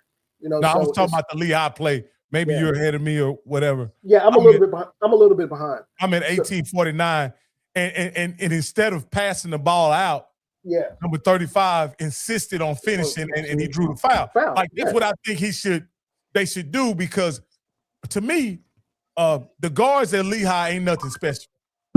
Well, I mean, I would tend to agree with you first. Outside of, from an athletic standpoint, I think PV has got the advantage there in terms of the guards, in terms of what they can do offensively. But again, it's the fact that PV, for all of their, that advantage on the perimeter, they're getting into the lane and they're not finishing shots. This is weird how Lehigh is playing to me. Like, they're not playing to block or defend the ball at all. Well, I mean, they're playing all position. Like, they're not trying to block. Go ahead. Well, look, you see that a lot in Princeton offenses as well. You know what I'm saying? Where, the key is not, to block shots or, to protect the rim. It's protecting area. In other words, you're preventing folks from getting into the lane and getting to the rim. And, this is really effective type of defensive philosophy for teams like Lehigh. Did PV press in the first half? No, we didn't. I was just going to come and say that. Coach Smith adjustments. Yeah, he Coach came up with Smith 2-2-1. That adjustments does speed him up a little bit. And I like that. I like what he did there. The guy on the back line has got to be ready for that, though, that 2-2-1. Well, I'm surprised. Well, to be quite honest with you, I'm surprised PV hasn't done that, because, if they can generate turnovers and get into transition, they're at a marked advantage. And right now, to this point, we haven't seen that out of them. They did that a lot during the SWAC tournament. That's kind of mind-boggling. I'm gonna get out y'all head, though, Mr. Campbell. I appreciate y'all. I ain't been going, like I said, I'm not gonna bring up the football. I know how Rock get when it comes to PV. No. Listen, I tell you what. Come back at the end of the game, man. We'll talk a little football with you. Yeah. I appreciate y'all. Y'all be nice, man. All right, appreciate you, man. Okay. Shout out to Prairie View folks, man. Shout out to Prairie View. Shout out for y'all folks, watching, man, and hanging out and have a good time, man. Listen, I'm gonna tell you like this. So far, it looks like an extension of the first half. Yeah, it really looks like an extension of the first half. But I'll say this. Let me make this observation, Rocky, about PV offensively. What they're starting to do now. A lot of times in the first half, they were four out, one in. Everybody was above the free throw line and they were initiating offense that way. They're doing something a little bit different this time. They're kind of initiating offensive sets in half court the more traditional way. The only difference is that instead of having everybody up above the free throw line to initiate offense and to open up lanes, they're inverting that 4 or 5 man and bringing that guy out so he can attack him off the dribble. So that is, I think that's going to be really. PV is so confused going to the bucket when those guys are not coming out to defend him and waiting on him. And I thought, like, those guys not coming out, they're actually confused and throwing their timing off when they go to the rack. Well, that's the thing. They got to hit shots. And Rocky, I don't mean just, getting to the rim and hitting shots. I mean, if you see them packing it in like that, they're daring you to hit the open shot. So, PV hasn't seen that all year. They haven't seen anybody just pack that defense in and force them, to shoot outside shots to loosen the defense up. So, what do you think about this I don't know if this is a adjustment because I wasn't paying that close attention at the first half.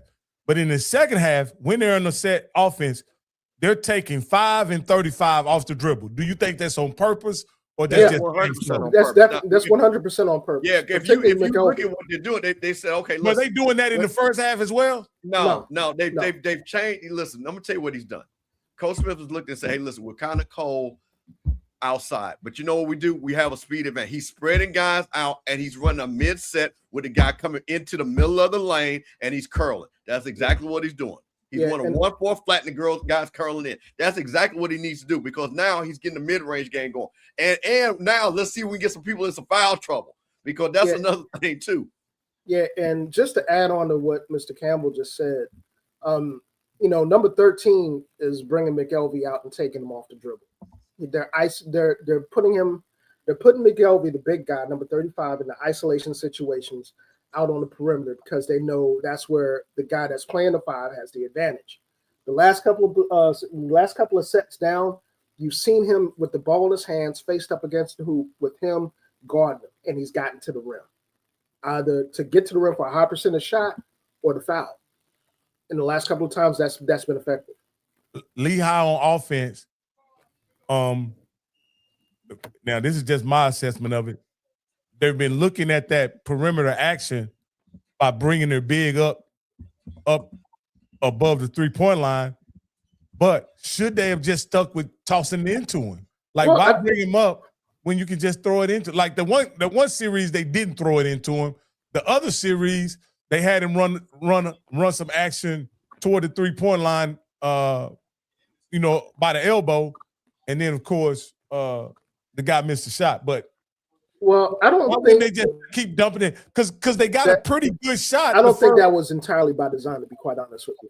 The first play. Yeah, I don't think that was entirely by design, though. I think a lot of what I've seen, and this is just my observation of what I've seen Lehigh do offensively.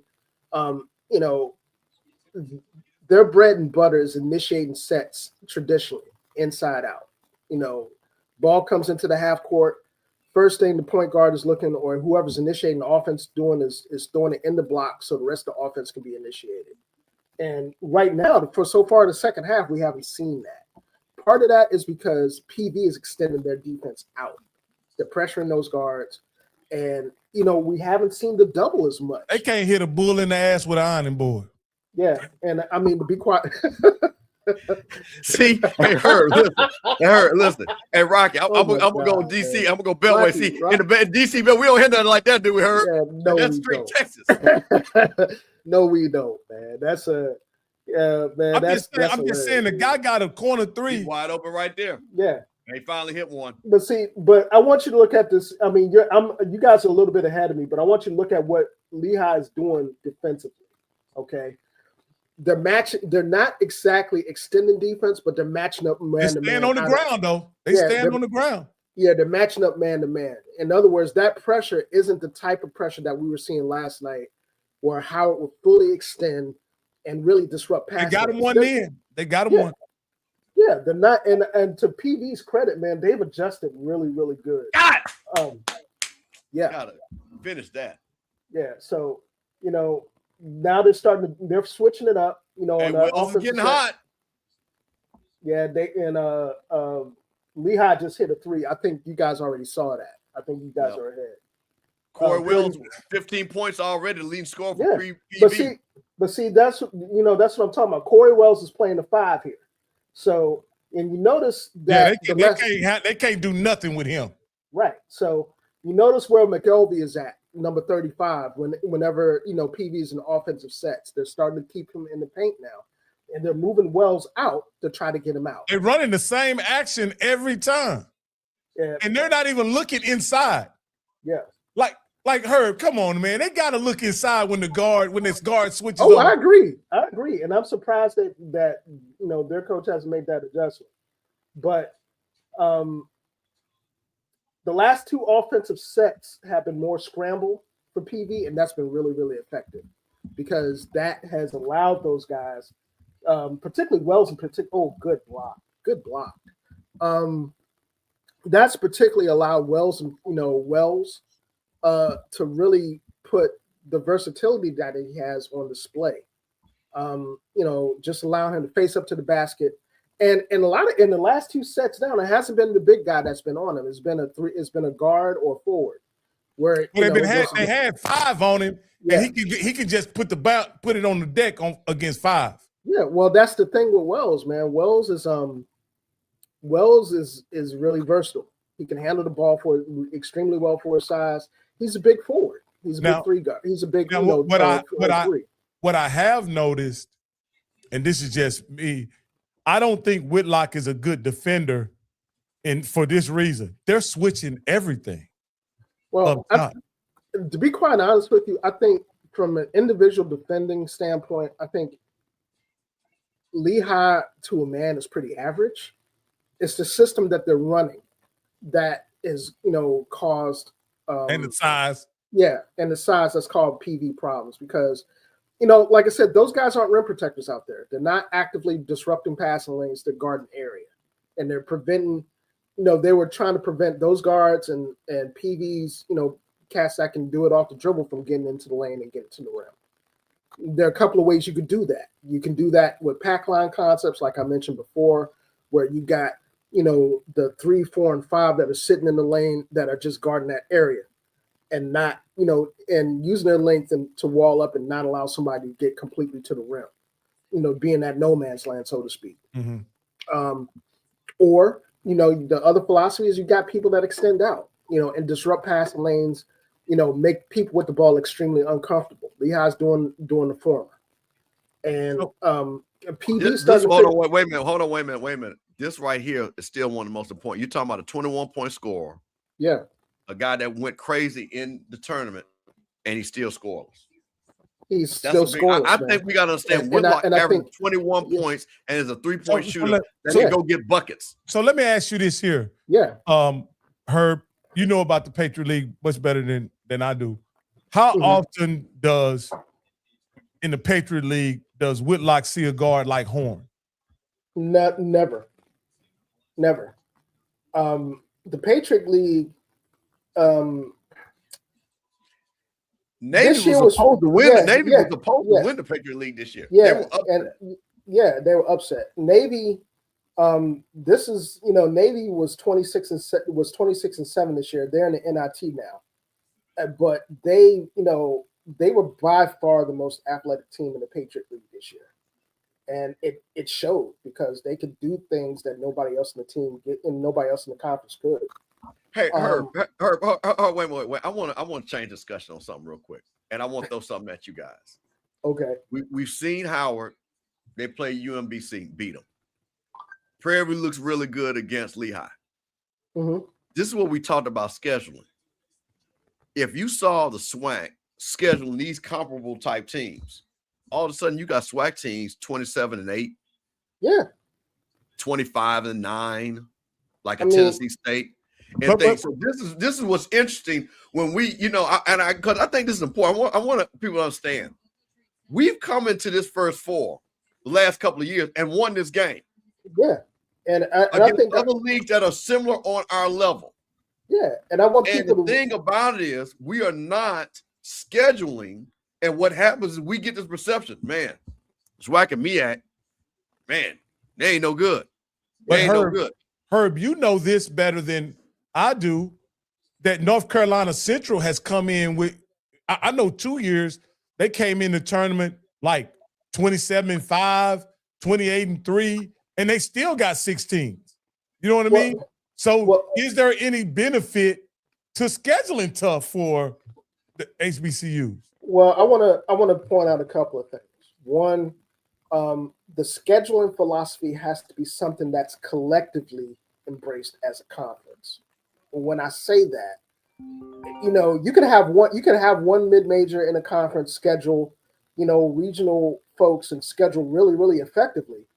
But that conference net goes down when you get into conference play because everybody else ain't on the same page. And the MEAC, to their credit, when you look at Norfolk State, when you look at Howard, how they've scheduled, when you look at North Carolina Central, how they scheduled out of conference, South Carolina State in Martin's first year, how they scheduled out of conference, and they were giving people the blues out of conference. I remember them beating the brakes off of Xavier out of the Big East in Martin's first year. You know, and you know, I like this people double real right scared. here. I'm pretty ahead of you guys. I like the double Albie right there, what we just saw. I love it. Yeah, He should have. To me, it's better that he forced. To me, it's better that he forced that jump hook than to do what he did.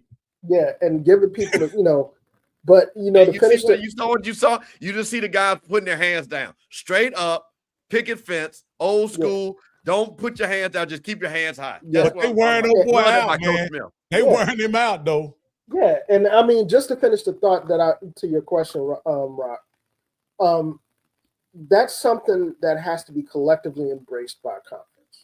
Like, like we take a look at the SWAC, you know, at some point, your need to to fund the program or use basketball to fund the fund athletic department cannot supersede building winning programs. Part of building winning programs is knowing how to schedule effectively. So your teams can develop, right?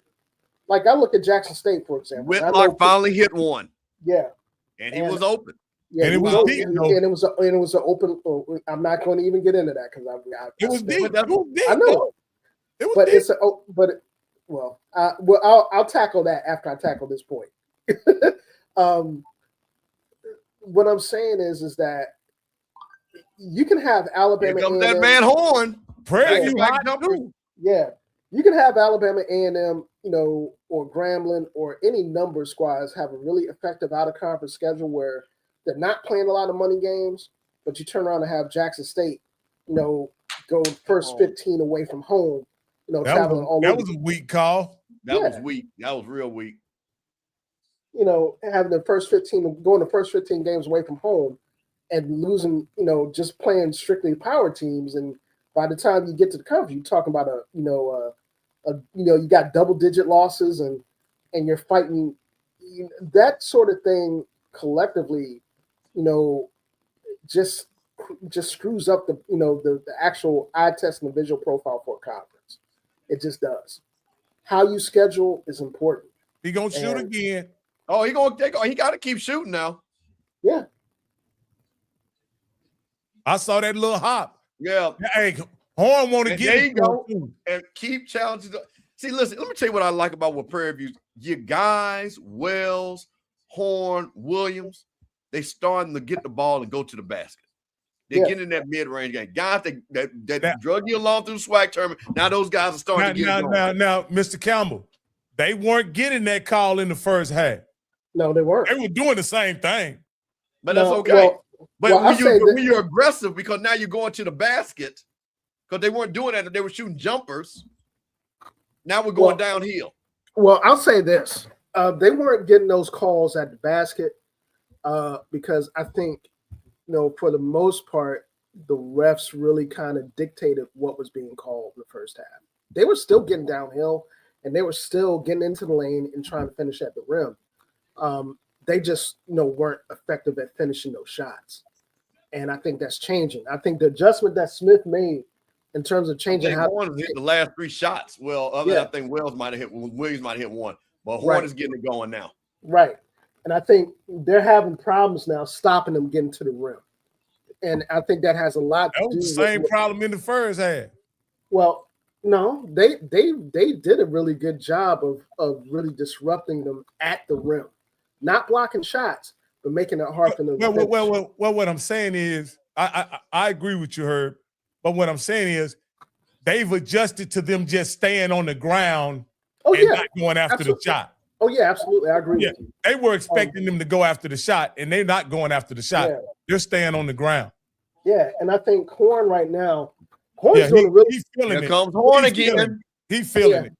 Yeah, Horn is doing a really good job mixing it up too. He's not just going he's not just putting his head down and getting to they working Whitlock. Well, now I would get it into him. Give it to the big man. Well, that was, to be quite honest with you, man, that was a really and he's got Horn on him, so they got switch. See? Yeah, they won't throw it in there. See, and I see throwing it into the post is a lost art because that definitely didn't happen in SWAC. I saw some of the worst post passing in the SWAC this past week. Yeah.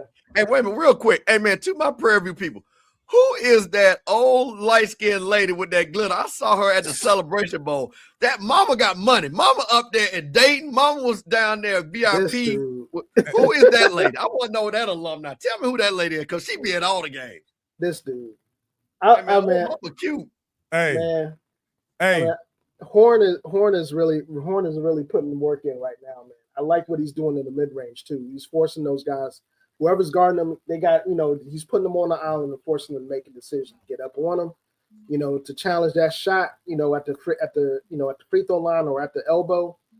Once they come up, he's getting into the lane and finishing. Hold on, Herb. Hold on, Herb. We got, wait a minute. We got PV royalty in the house. KJ Black.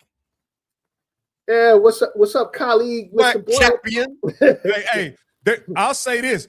Horn realizes there's not a Barnes from Southern out there. There's not another guy that can put that kind of pressure on him. Because I think Southern did a great job of keeping the pressure on Horn in the championship game.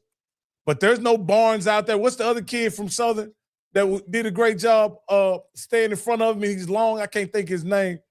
The light-skinned kid that all he could do is play defense. He couldn't shoot worth the lick, had the tattoos. That's what you're talking about.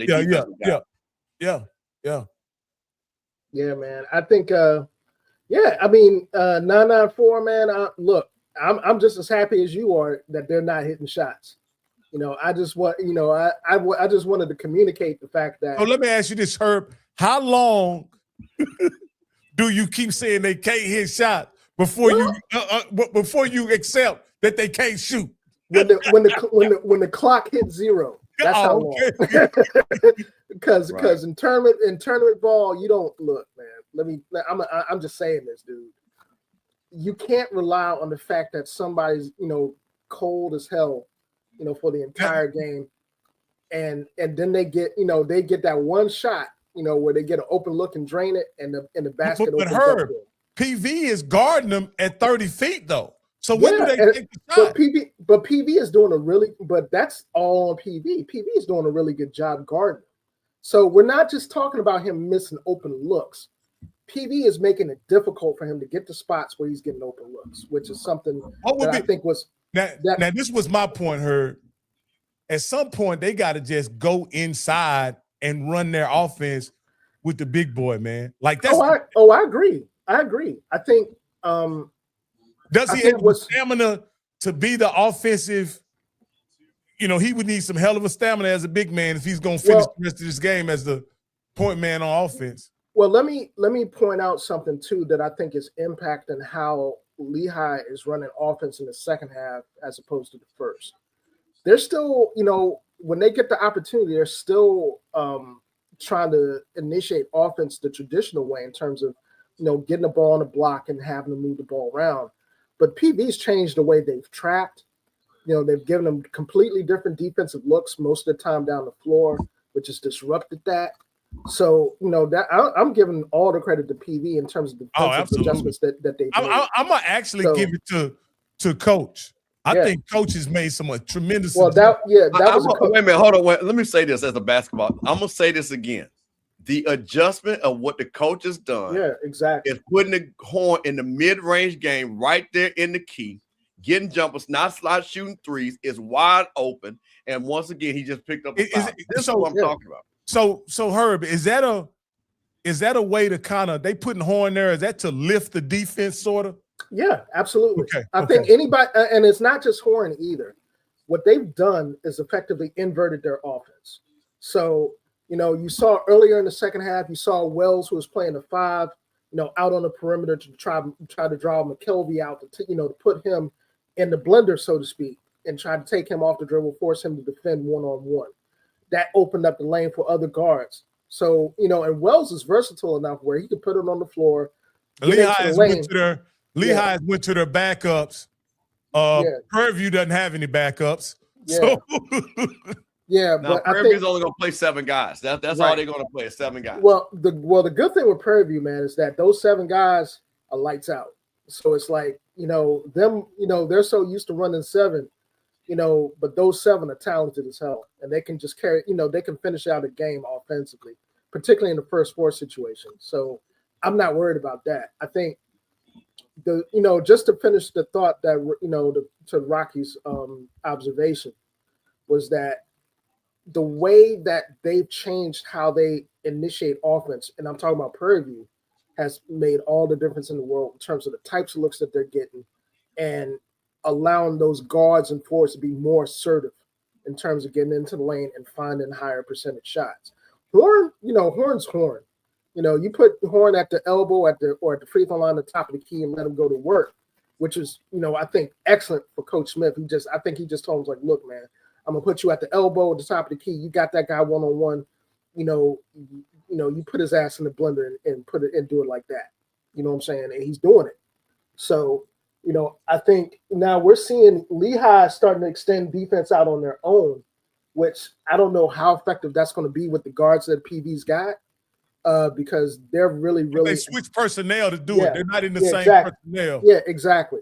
And I still don't know how adept they're going to be in terms of disrupting them that way. You see a lot of, I'm going to say this again, the shot at the nail again. Yeah. The whole offense has been what I love, mid-range basketball, the lost art of basketball. Now, let me say this defensively. Lehigh and DW, you're absolutely right. Lehigh can't stay in front of PV off the dribble offensively. But defensively, I think their second group of guards can. Yeah. I think the shorter guys, the guys who are shorter, a little more quick, but they just kick it over to Wells, and Wells can't and the guy in front of Wells can't stay in front of him. Well, if you notice, Lehigh is starting to have problems finishing at the rim now. They're having problems getting into the lane and finishing, and that has a lot to do with PV's athleticism defensively. So, it's cool. It's really interesting to see how the dynamic has changed in the second half, because we've seen, defenses kind of go different directions for both teams. The adjustments that PV's made has made a real difference. 94. Yeah, you're right, man. 94. You're absolutely right. They're really starting to extend that defense out for PV, and they're being disruptive. In other words, they're not allowing Lehigh to traditionally initiate offense like they were doing in the first half. In the first half, Scotty. Yeah. Is that you, Scotty? Yeah, that's Scotty the ops. Man, listen, you gotta give all kudos to PV and how they're playing this. They are literally, I see what Rocky was talking about, where it's like, because I didn't watch the first half. I was just going based off what you guys were telling me. But watching it now, it's like, I'll let them other guys shoot. They don't want the moment. They don't want the moment. Outside of Whitlock and Alvey, they don't want the moment. So, and you can see it. Right, so to me, it's like I love the way PV is doubling on Alvy's entry pass, and then making him have to reset the offense, and they don't want that smoke. Other than Whitlock, nobody else wants that smoke. So it's a great defensive game plan that PV has. Well, not just that, man. The way they changed the way that they doubled in the second half too, man. They tossed different types of doubles. They tossed triple teams at times for him, forcing them to get the ball out of his hands quick. They've extended that defense out to the perimeter, to the guards too. And you're seeing that now because it's taking a toll on Lehigh. They're being really, really disruptive, man. They're having problems initiating offense, moving the ball around the perimeter. Those entry passes that were so easy in the first half ain't getting there no more. What I would say, if I was the Lehigh coach, I'm going 2-man game with Whitlock and Alvey. Because you can't be everywhere. Like you can't if you want to sag in and you want to double Alvey, I'm gonna get him to the elbow. We're gonna go pick and roll. We're gonna go 2-man game. Yeah, and then I'm gonna have somebody on the cross pass. If Whitlock gets past that person, I got somebody in the corner that he can whip it to across because they're gonna help over. But you gotta go 2-man game with Whitlock and Alvey because if those are your guys, you gotta live and die with your guys. So Scotty, go ahead. Scotty, how long can Lehigh live with being behind and taking probably the better part of 20 to 25 seconds to get a shot up? You're good. You're good. No, you're straight if you can get stops. If you can get stops, it doesn't bother you. But if Horn gets going the way he's able to get going and get comfortable, like there's no way in a 2-3 you allow Horn to get the pass on the free throw line, turn around and take an open jump shot. Like that's their best player. That's a layup, right? Well, so you can't allow those things to happen. You got to get stops.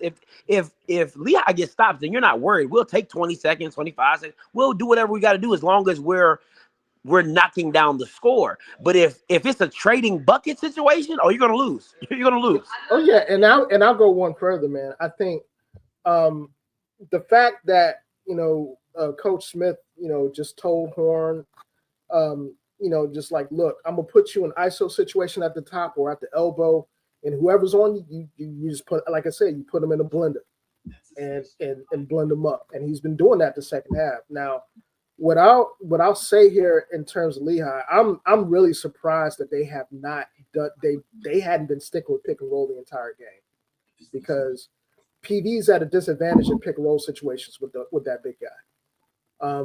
Just from a size, aspect. He's not quick enough. He doesn't make decisions quick enough though. Well, I mean, yes and no. I think he makes decisions quick enough when the set's traditional, meaning that what we saw in the first half when PV was tossing traditional doubles at him, he see the double coming, and again, the first thing that would happen, he sees the double coming, the double gets there, and he's like, all right, I can kick it out. They reinitiate offense, reinitiate, the entry pass, or he'll see a cutter. And this is something that we're not seeing Lehigh do in the second half. But they run, but you know what happens with the cutter? PV's cutter ends up being the double. Well, that's the thing, Lehigh was able to get free cutters to the rim. And that's one. And again, in the first half, Lehigh was really effective at that because, again, PV wasn't really defending back, those backdoor cuts, and wasn't defending, those flex cuts that were getting, those forwards and stuff behind that defense to the rim. They're not seeing that in the second half. And that has a lot to do with how, PV has extended that defense out. Real quick before the game comes back on, if I'm coach from Lehigh, I got to tell Alvy he has to face up. When he catches it, he has to turn and face, because you can't keep having your back towards the double and think they're just going to give you easy buckets. Yeah. If he can if he seals, if he jumps out, if he does a jump stop, face up, he can see the double, attack it the right way, and still make the right pass. But keeping his back towards the basket and keeping his back towards the double is going to kill his team. But and I think that's a problem for them too, because I don't think his ability to face up and to initiate offense that way. Man, he is so really slow with he's Hey, Herb, let me make a quick point. Let me make a quick point because this is a point of reference. Here's the thing: they just put up a great graphic. Prairie View averages 7.9 steals a game. They've got their 11th steal already with 7 minutes left. So once again, not letting that guy, to Scotty's point, getting right there, digging that ball out, and turn those steals into offense. Yeah, they're starting another score. Yeah, they're really starting to impose their will, in terms of the pass lanes and athletically. I mean, I kind of figured that would be an advantage for them, but they're really imposing their will in the second half. I think they're at the point now where Lehigh is just going to have. I got it up. I almost had another one. Lehigh is going to have to shoot their way out of this one. There's really no way around it at this point. They're not going to be able to strategize their way out of this one. They're going to have to shoot their way out of this. Well, the first thing that the next thing that I'm observing, man, is that PV's guards, have figured out that sweet spot in terms of getting, offensively where they can get into the mid range where they can get high percentage shots at the same time, and that's big. You're seeing a team that's they smell blood. They smell blood. They smell blood. Like they smell blood. They know they're not ready. They know they're not. They like, dog. They don't want this no more. They're quitting. Like Lehigh's really quitting on them for real. Man, that last defensive possession right in that mid post. Ridiculous, man. That was a shot clock violation. That defensive possession. Come on. Yeah, that was a shot clock violation. That's too easy. Like you're going to, if you give Derek Horn the ball inside the paint, you're going to lose. Like it does. You got to get him out of there because it's too easy. Like they're getting what they want and they're making it hard for Lehigh. Yeah. Well, like I said, the way. Yeah, they can't. Please say the line. What are you talking about, man? I have no clue what you're talking about, Matty boy. He wants you to say this right here. What? It was. Smith game plan was amazing coming in. He's coached his ass off, man. For real. You know, the adjustments he's made defensively in the second half, spot on, primo. Now let's just say this, because I think this is kind of the obvious part of it. Athletically, PV had them outmanned, and Coach may have saw that on the tape. You know what I mean? Because I think that's a big part of this game. Yeah, I think that athletically, PV's just better. Yeah, when I I mentioned earlier that I did a preview this morning of this game. You know, on another show to the Prairie View on X, and essentially I told the folks that I was doing the panel with that it was going to come down to PV's athleticism and their ability to put Lehigh in really difficult situations defensively, and Lehigh's defensive system and their length and their size. And what we're seeing is that PV's athleticism and the way that they can extend defensively is imposing their will in this winning out. So look, man, go ahead bring that NCAA credit back to the SWAC for another year. Listen, what I'm saying is my two best players are better than your two best players. Man, listen. He traveled. Yeah. But because Horn and Williams, they're better than Alvey and Whitlock. Like our defensively together. Yeah, Prairie View just plays a better defensive game. They play a better team defense than Lehigh does currently. But at the end of the day, you got to live and die with Horn and Williams doing what they do best and taking their mans individually. Like, to me, I'm not doing man-to-man. You can't guard this dude man-to-man. You just can't. You can't guard this dude man-to-man. Yeah, he just missed the bunny. You gotta get a timeout, baby. Get a TO. No, you can't go. Like, this is dumb coaching. Like, you gotta go zone and make Prairie View shoot you out of it because you cannot guard this kid one-on-one. You can't. That's a foul. That's a foul. That's a foul. Yeah, man. I mean, and the fact of the matter, even slowing the game down, man, I think I'm a little bit behind you guys. I think I'm looking at this Horn ISO. And one. That ain't no and one, no, that's what I'm saying. It should have been. It should have been an and one. Because he got clobbered going to the rim. But yeah, man, look, I mean, while we got a media break, man, I just, I wanted to quickly touch on how outstanding the basketball has been in the SWAC this year, man. For real, the influx of talent that's come into the league. We had a lot of excitement, behind Bethune. Although I think Reggie Theus got some explaining to do. To be quite honest with you, because there were times, and I know injuries were a real factor with certain people like Dr. I'll say this. Dr. Bradley's on the court for those guys. Yeah, when Dr. Bradley was on the court for them. Scotty, no comment about anything on the SWAC. My comment. And that's comment. I'm not commenting on anything. My thing is back to the game. Like, it's never. Somebody said it's too late to go zone. It's never too late to go zone. But they got to go matchup zone, right? You can't. You got to go matchup zone because again.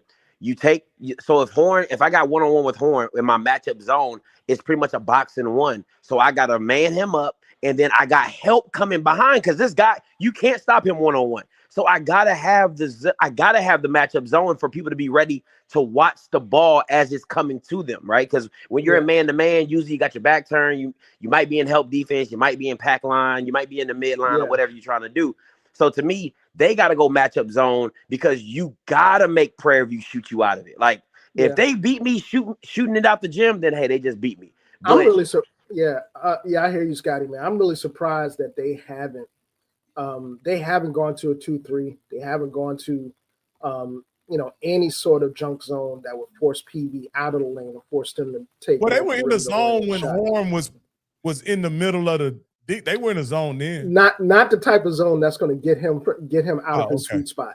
That's kind of what I'm getting at. If you had a 2-3 zone, that that open area at the top of the key is not really going to be open for him to operate the way he's operating. In other words, he's going to get that ball at the top of the key or at the elbow, and he's got time where he can face up the defender, set his watch on his wrist, and drill a mid range. Horn got one of those Jaden Brown stat lines: 25 points, no assists, no rebounds. Like, I don't see how. I don't. Hey, they don't need me to do that. They need me to put the ball in the basket. Like Jaden Brown, Jalen Brown has that stat line all the time for the. Yeah, man. I just think, and I think Scotty made a really, really good point in regards to what we've seen PV do to this defense offensively in the second half, man. And I'm really surprised at the lack of adjustments from Lehigh, knowing that, hey, look, to a man, I'm not going to be able to stay in front of these guys. I got to do something else differently defensively to prevent them from getting to those sweet spots where they're starting to really figure it out and hit shots. So why won't they go back to the big man once the guard is on him? That's a good question, man. I'm surprised. All night. Like they won't. The double's coming. It doesn't matter if you Rocky. It don't matter if they go back to the double's coming. As soon as he touches the ball and puts it on the ground, the double is coming. And that's kind of what I was getting at earlier. And I know, like I said, I'm happy they ain't hitting shots. But the reality is that the next time you have this type of matchup with the next team in the tournament. And I told you they got to get in that zone. Yeah, I told you they got to get in that zone. I told you, boy, you put me out here in college basketball. You got to get in that zone. That's the only way you're going to get back in the game. I don't know, man. I got to get you recruiting, bro, before we start coaching, man. I got to get you on the recruiting trail. We got DMV kids to bring down to the SWAC. They don't like going above the Mason-Dixon line. Man, you're going to have to cover Montgomery County, man. I have to cover PG. But yeah, man, I think that's that was not a great shot for Horn, man. I didn't like that shot at all. But that's what the zone does, right? It makes you, it keeps you out of your sweet spot. That's what they're trying to do. And they went 3-2. So they're trying to make sure that he doesn't get that easy free throw, get in the paint, quick turnaround. Invert it next time. Watch if they run it. Because they ran that before, and he got at the free throw line, and they bounced past it to him in the middle of the defense. Yeah, agreed. I think coaches definitely coached a really good game, particularly in the second half, man. Oh, no, Horn said, "No trapping here, brother." He sham guarded him, didn't he? Yeah. But no trapping here. Yeah, man, that was ridiculous. That was nasty, man. Yeah, man. I think let me ask you this, guy. Is 35 better than any big man in the SWAC? He's close. I think he would be a top 2 big in the SWAC easy. Yeah. With his footwork and his touch, he'll be a top 2 big in the SWAC easy. The only person that I can see him. We don't have big men in the SWAC. No, easy. The only person I can see giving him an issue is PJ. Him and PJ would be at A&M would be a tough battle, but that white boy guy, he got footwork. Now I'll say this about, I think as a traditional big man, I think he'd be amongst the best in the SWAC. But I think, and this is something I was talking about earlier too, is that, the SWAC hasn't had a traditional big man like that for a while, because we just don't play the post, in a traditional way, like we've seen in this game. We do a lot of extending out. We do a lot of inverting offense where we don't see a lot of. I think Lehigh out of gas, man. Yeah, we don't see a lot of traditional post touches and things of that nature like we see. Let me say, hold on. Let me say something real quick. This is fundamentals, because I don't know how many people saw the SWAC tournament, and at the end of the game, guys was trying to throw alley oops and stuff like that. Yeah, that was fundamental. But bounce pass, easy, go up. We ain't trying to do no sports on the highlight. Fundamental bounce pass, good layup, and one. That Bama in the comments said game blouses.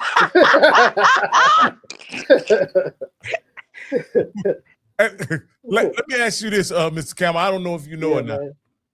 You may know Herb and Scotty. I don't know if you can comment, but is there some type of understood rev share for a game like this for the players?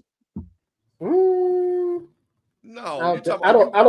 Not from the NCAA. No. side. I'm That just stuff saying, could Prairie View come into this game and say, hey, if y'all win, each one of y'all getting $2,000 or $1,000? Then okay. So this is the question: do they have a rev share set up already? Yeah, exactly. Do that. Yeah, I mean, and that's I think that's really hard to say. I'm not going to even venture a guess to see whether or not PV has something like that set up or not. Yeah, I doubt if they've got something like that because again, remember the rev share is a year-round thing, not a bonus. Yeah. You know, what I'm just saying, but could you tie a bonus into it? That's basically what I'm saying. Well, I'm just going to just thinking out loud. I don't think any program does that. I don't think even the big boys, like I said, you're talking about Duke and people that could do it, that's going to get tens of millions of dollars. You know what I'm saying? They're going to win 6 games and they're going to get damn near $12, $15 million. They don't even do that. That's a foul. Why did Tennessee State get a 15 seed? I agree, man. I think Tennessee State is good enough to be a 14, to be quite honest with you. Just from what I've seen of them this year and the way they played, who they played, how they played out of conference competition outside the OVC, and the way they dominated in OVC, I think they were good enough to be a 14 seed. But I get it. It's kind of a wash when you're talking about that seed line because all the conferences that are represented at that seed line, when we're talking about the OVC, we're talking about the Horizon, those types of leagues are kind of. Let me ask you this, Herb. Was the commissioner the chairman of the tournament the year that the two SWAC schools played against each other in the play-in? I don't think so. I don't think McClellan was chair of the committee at that point. Not the chair of the committee, but chairman of the tournament. Not the chairman of the tournament, the chair of the committee. Yeah, chairman. One and the same. One and the same. But I don't think he's ever been. Has he ever been the selection committee chairman? Yeah, that's what he was. Yeah. Okay, I thought he was a tournament champion. I didn't know he was the guy. It's one and the same. Yeah, it's the same role, man. They yeah. Man, you got PV. EA, man, I've always been a proponent for that, bro. Always. Anybody that's watched me over the years saying, look, the tournament is a tournament. An NCAA win is an NCAA win. That win is money. So I know you want hold on her. Let me make this point. We broke this down last night on the show how important this was. First of all, you get the $2 million unit automatically by making a tournament, and then you get $2 million for every win that you get. So that's the thing about it. So compared to, unfortunately, and let's just play it. I don't want this to happen, but I'm gonna use this point. Tennessee State was blessed to get a 15 seed, and I'm saying that in quotes, right? If they don't win, they just get the $2 million unit for making it. Well, guess what? Prairie View gonna get $2 million. The league SWAC is gonna get $2 million plus the win for the $2 million, and they're gonna be in the same spot as Texas as the Tennessee State. Not the same. They're gonna be playing the 1 seed, but and Tennessee State playing the 15. Playing the 2 seed. You know what I'm saying? So you want up. I mean, it's still a high level lift. I think you guys are right in that this is a better opportunity for the conference to be in this situation versus what the situation the Tennessee State in. But let me ask you this, Herb. From a basketball reputation standpoint, would you like the 15 seed or the extra $2 million? I mean, I think that varies from program to program. I think, for mid-majors, particularly mid-majors, low mid-majors like the Patriot, we hate to say it, but the SWAC and the MEAC. You can't use in college basketball. You can't advance the ball in college. That's pro. Like our conferences, man, and girls. That girls. That platform that the first four gives us allows us to showcase our basketball product in such a way where we're not, going up against insurmountable odds, quote unquote, in a 116 type deal. Even though, last night. And I mean, anybody, we've seen it done in recent memory with UMBC, which is one of the more compelling points from last night. Real quick, let me make this point. They're putting this up on the screen. Texas Southern won 2021. Texas Southern won 2022. Grambling 2024. Yeah. Alabama State 2025. That is amazing. Yeah. And that is all SWAC. And the crazy thing is that we're still getting money for all of that scratch. So did TSU who didn't they play Norfolk one year? TSU or somebody, didn't they? I think that was the first four. I can't remember which year it was, but it's a while back. Oh, okay. Where the SWAC and the MEAC were head up against each other. I think also too. I think he missed my question. Yeah.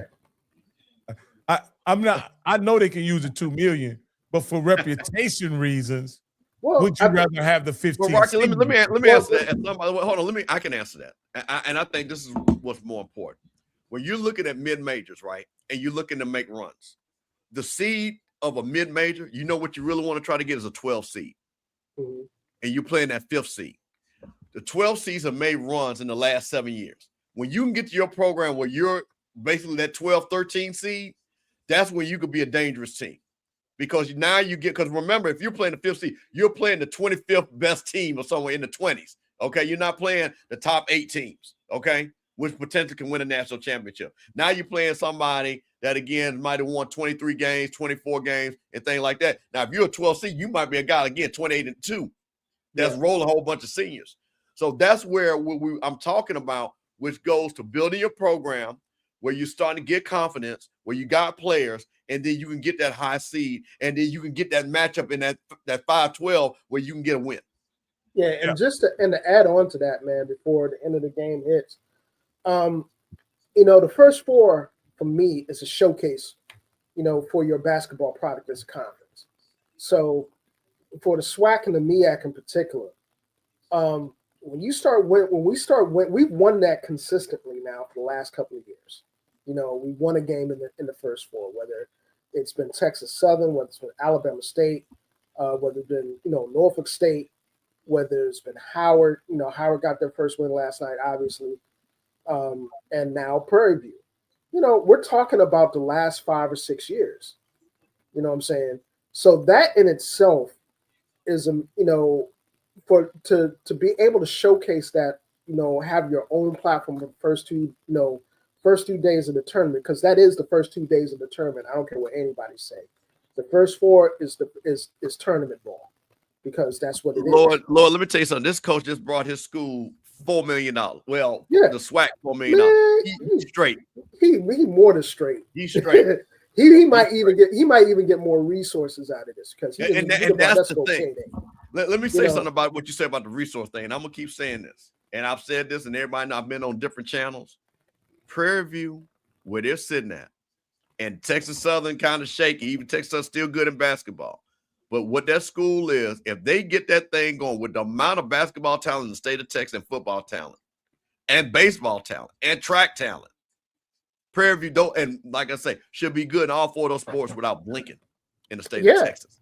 And baseball, let's be honest. If they could, if they had they may have to get a different kind of coach, but they should be good in baseball as well. That's what I just said. That's what I just said. Yeah, MEAC, Mike, you're absolutely right. Coppin State in 1997, Hampton, while they were part of the MEAC in 2001. I want to know who that lady is with that glitter on, y'all. Y'all tell me who that is. Yeah, that 1997 squad beat the SEC school in South Carolina State in South Carolina. I don't know. You remember we saw her at the celebration, but that's what I'm saying. I wonder, is it A.D. Golf's mama? No, I think she old school Prairie View. Okay. Well, Mr. Campbell, I appreciate y'all for having me back. And now it's time to talk that talk, man. It looked like, to me, that's all I'm going to say. From my viewpoint, it looked like the SWAC belonged to us in all these sports right now. We got rid of tennis. I guess the boost of getting rid of tennis boosted us up in all the other sports currently. But if we continue this, but you said a key point, though, the recruiting is going to get there.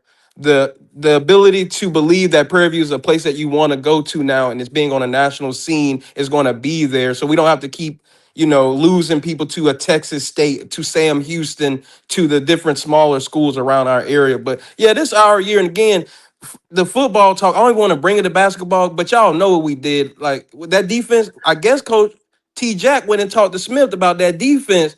And we just put that 212 defense on them boys. And I know Rock face look crazy. I know it, Rock. I know it, Rock. No, brother. Honestly, bro, I'm a Texan, and I support Prairie View, bro. Okay.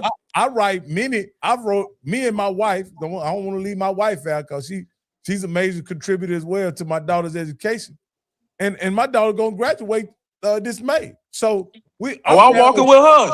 I'm walking with her this year. That's what I'm talking about. Gianni Miller, she coming out to engineering school. I'm coming out of engineering as well. You said what?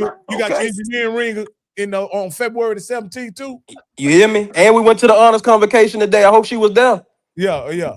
Man, I'll just say this. Man. Hey, KJ, listen. Hold on, let me. Hey, shout out to KJ Black for being here. Hey, KJ, listen, boy. Your folks, your youngest been cooking, so they've been relishing this moment for. Thank you, KJ. Thank you, KJ. The only reason why I'm letting them cook a little bit because we don't know when the stars are going to align again. Because FAMU and Jack State gonna get it back together, so I'm gonna let them cook for for a few more months till FAMU get it back right. I hope FAMU gets some, and y'all send some money to the vet so they can get rid of that little scoreboard. It was hard to see the scoreboard in the horseshoe. I hope that. My fault, y'all. My bad. All jokes. Okay, PB12. Hold on. Wait a minute. Wait a minute. Oh man, a serious question about let's on the basketball. I'll give you the football in a second. For you, because you're in school right now. Well, he dropped. He dropped. Oh, okay. Because I was going. He dropped like his phone died. Yeah, you know what I mean. and I want to say this to the PV people: how winning this is a big thing, basketball. I do want to keep it basketball for this. Yeah, you're talking about a national stage. People, like I say again, and I'm talking about the national. Again, it could be FAMU, Jack State. A lot of people don't know the name of our schools, right, Herb? Yeah. And to see on the first four, and I'm talking about that place is packed. We've seen great games. Howard had a great game. This was a really good game until the end. How important is this for just Prairie View's standing overall in basketball and sports and nationally? And how do you guys feel about it? Again, is this helping with fundraising and stuff like that? That's what I'm. Man, I'll just say this, just from a basketball perspective, man. Anytime you have a stage like this in the big dance, and the team that represents your conference produces and wins, it's a win. And I say that because, particularly for the SWAC and the MEAC, because the narrative that we normally run across when we hear kids and recruiting circles is that you can't win here, you can't be seen here, blah blah blah. That's BS.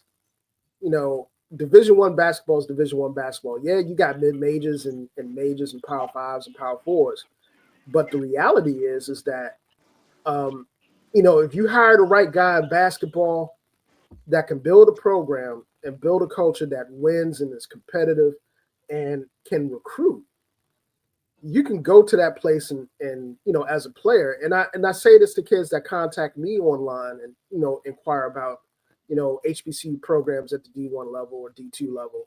And it's like, yo, man, don't sell them short, because in a lot of cases, man, you got really good coaches. Particularly, like I said, talking about the SWAC, this has been a really good year for the SWAC in terms of the core coaches that they got. Obviously, you got outlier programs that are in really difficult situations, like Mississippi Valley, for example. I think they're going to have a unique hire to kind of change trajectory there. But the rest of the conference, man, you got some really good coaches, man. Despite the year that they had this year, Coach Query over at Gramblin's good. Charlie Ward is doing his thing. Florida A&M. He had those guys. He's got those kids ahead of schedule. Tony Matlock already has a tournament win under his resume in the first four from last year. The future is bright in terms of the coaching aspect of our conference, and the same can be said for the MEAC. And MEAC, I'm gonna say this and get off, because once Herb gets going, I ain't ever gonna be a chance to say anything. Boo. I think Derek Horn could have a CJ McCollum type run in this tournament. I really I really believe that. Now, I'm not saying that they're going to upset Florida, but I will say that I think Derek Horn has an opportunity to make him some real big money in this next game coming up. I really believe he can have a CJ McCollum type game. And he's not scared of the moment. That's what I've seen from him. His skill set says he's a power forward guard. He's gone against the LSU's. He's put up major points against big time competition. I'm expecting to see Derek Horn do big things in this next game coming up. But Scotty, let me ask you this before you get off, Scotty, because I appreciate your opinion. What does this say about the conference when Prairie View finished 8th in the regular season standing? It lets you know. I'm gonna be honest. My senior woman advisor, Abby, she told me before the tournament started. She said, "Scotty, I'm telling you right now, the top 9 teams have an opportunity to win this tournament." I said, "Man, no, they don't." I kept shutting her down. I was like, "Man, this is about 5-4 team race." And seeing Prairie View get hot the way they did and then make the run proved her point. Listen, you can do all the stuff you want in the regular season. It comes down to the tournament time and who's hot, whose team is clicking at the right moment, and who makes the run at the right time. And Prairie View did. They made the adjustments defensively. They looked stout. And then they had a guy that could take them over the edge with Derek Horn.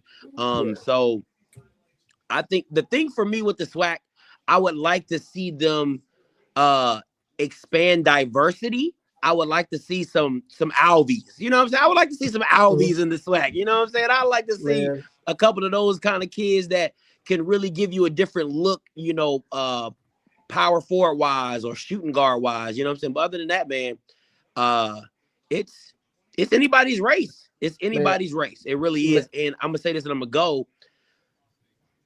It's about recruiting, because if I'm not mistaken, Herb, I think Prairie View has 2 kids from NAIA and 1 kid Division II. Yeah, on their staff. Yeah, man. Let me just say this, and I think that's a really good segue, Scott. That's a good point, man. Recruiting for us doesn't have to be complicated, to be quite honest with you. And I think I want people to really, that are listening, that are in the chat, that are watching this broadcast, to really understand this. There is talent all throughout college basketball, whether we're talking about NAIA Division II, other mid-majors, JUCO. I mean, mid-major programs, low mid-major programs reload every year, B. They do it every year. And the reality is that you can find talent. You can find talent pretty much anywhere. It just depends on who you hire, and whether or not you allow that person that you hire, give them the support that you need, and let them do their work. And I think the right hire for the right place is important. Like Alabama A&M, for example. I think the fact that they brought Coach Jackson over from Grambling was a home run. My boy in the chat, Glenn Davis, just mentioned Chris Wright for Valley. I think that for Valley, that would be a home run hire, man. Because Chris Wright, at Langston, that dude has won every place he's gone, whether it's Tougaloo, whether it's been Talladega, whether it's been Langston. He had Talladega in the national championship for NAIA, and had Langston, 2 seconds away from the NAIA national championship. That's a national championship caliber coach. Her, let me do a reset real quick. Let me do a reset, top of the hour. Hey, man, listen, this is Mr. Campbell. We got her, we got Rocky, got Scotty, and we got all the PV 12 in the house. Listen, man, HBCU Coaches Corner, Off Script Channel, man. Watch party, Prairie View, Lehigh, man. We just saw a great game. Prairie View representing the SWAC, 67-55. Want to kind of go over some of the stats real quick, man. Corey Wells, 19 points, 6 for 14. Dunham, played in the middle, 21 minutes. This scoring points, Mitchell. But Horn, the guy that, as they say, put him on the back at the end of the year, Prairie View, 25 points. Lance Williams, his sidekick, 10 points in 40 minutes. So you got 3 guys, the big guys, 40 minutes. Those guys didn't sit down, man. Yeah. Well, Horn, Williams played all game. Going over to Lehigh, man, Hank Alvin did some work down in the middle, 23 points. But their superstar player, Nasir Whitlock, 2 for 15. Prairie View's defense, only 5 points. That's really what the game was won, man. Super excited for Prairie View once again. 67-55. They move on in the tournament, playing down in Tampa against the University of Florida, 16th seed. So again, shout out to Prairie View getting that big win for the SWAC. Went on this incredible run at the end of the season, winning 4 games, and now they've won their 5th, as they say, 5th playoff game. Shout out to Prairie View, wanted to get that rolling and stuff like that. What do you guys see just looking at the stats real quick? Man, just looking at the stats, man, particularly for Lehigh in the second half, man, you saw just through the stats how PV's, defensive focus and intensity and the way that they were able to extend that defense out really, put their stamp on the game. They imposed their will. The longer the half went in the second half, you saw Lehigh start to wear down under that pressure, particularly, in half-court situations where they were able to extend out, really make it real uncomfortable for Lehigh's ball handlers to initiate offense.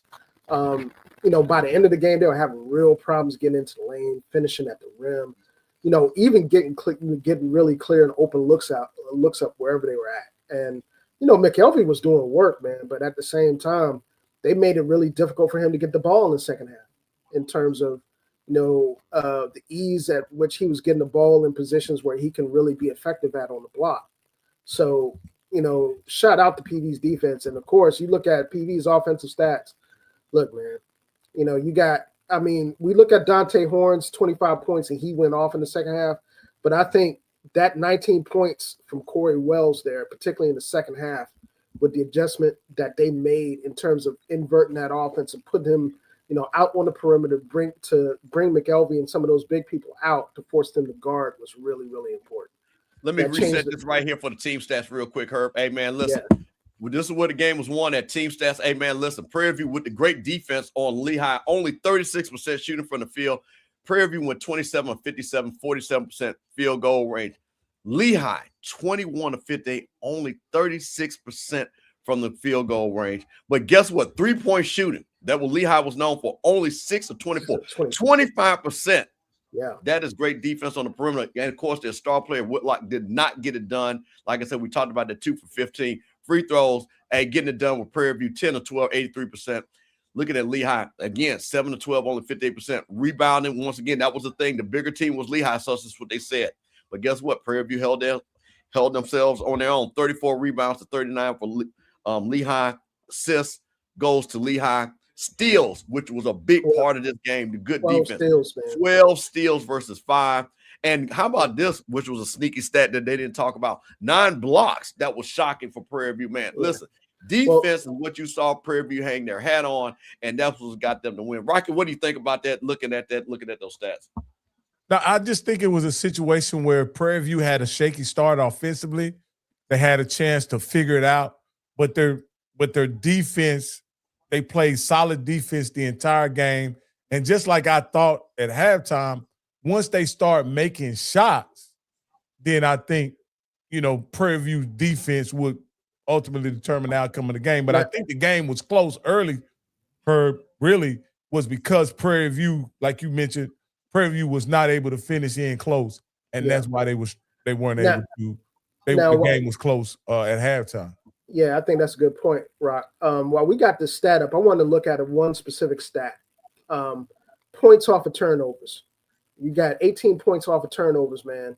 And most of those 18 points came in the second half as the defense became even more disruptive for PV. I think they wore down, Herb. Yeah, they wore them down, man. And they imposed their will defensively. And like I said, we saw that happen. We saw that happen in real time in the span of 5 or 6 minutes where they really wore down that.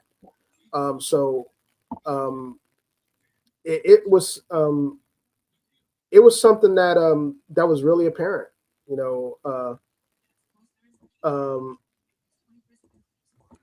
it's hard to really explain how fast that momentum changed. We saw it really happen in the first couple of minutes when we made the adjustments, and it was yeah. I mean, what else can you say? Well, they did a heck of a job. I wanna stay and talk about tonight's game, but I also want to talk to Herb and you, Mr. Campbell, about something that's happening tomorrow, with Southern is taking on Sanford, and your thoughts about that. We don't have to discuss it now, but I did want to let you know that. I'm gonna say this. Sorry, I keep coming to my mind. I'm gonna say this. Is PV having the greatest year of all time in PV history? 100%. I'm just saying because I mean, I just 100%. There's no argument. Hold on. Shout out me. I made this post and I told them that me and Zoe did this. I said on the Sipping on Sundays on a Monday, this past Monday, and I put out there, this is the greatest year in Prairie View sports history. And then Lionel, my boy, because he wanted to be a contrarian, said, do your history. And I said, we did. And I proved it, because what I said was not only first, this is the first time they had won men's and women at this stage, and then men's football and basketball, and then to win a women's championship along with our absolutely 100%. Hey, let's just say this, guys. We don't have to belabor this point. That was established at halftime of the Celebration Bowl.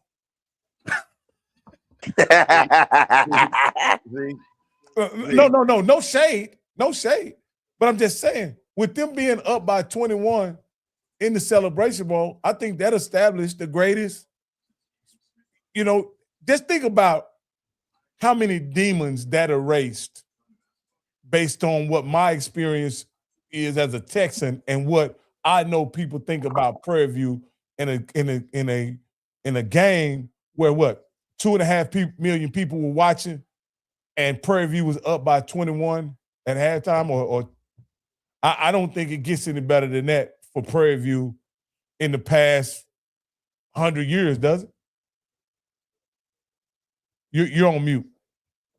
Or your sound is out or whatever. Yeah, me and Zoe broke it down. And again, and this was a compliment. I mean, this, first of all, there were only, and we looked, it was only 4 teams in SWAC that had ever won football and basketball in the same year. 4. Alcorn did it first. Jack State's done it. Prairie View did it. And somebody else did it. I looked up. And this goes all the way back.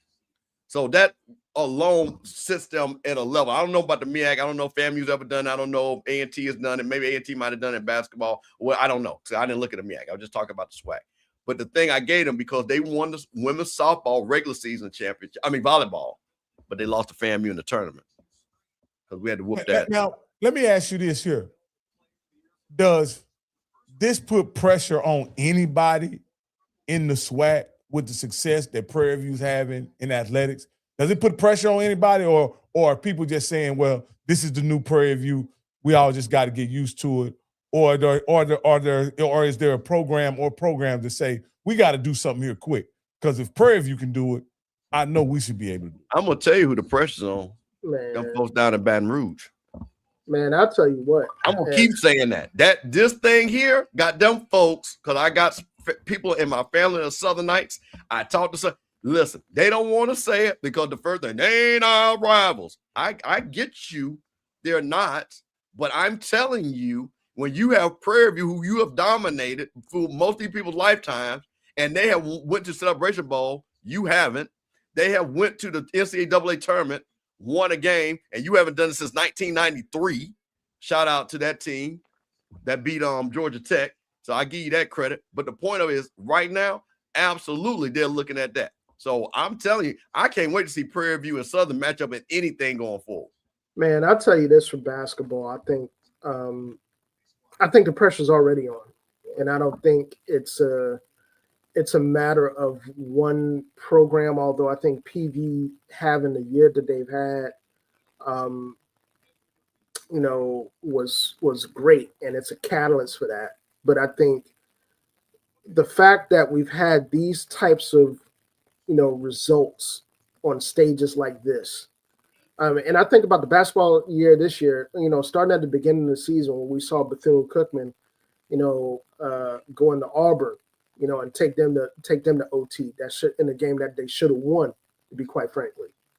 And the performances that we've seen, out of various SWAC programs. I think from a basketball standpoint, the pressure's on, and I think the pressure's on in a way to see, consistency in terms of the quality of play, more importantly, some programs, man, have to make a decision on whether or not cash is going to be a factor as it relates to program building, or it is.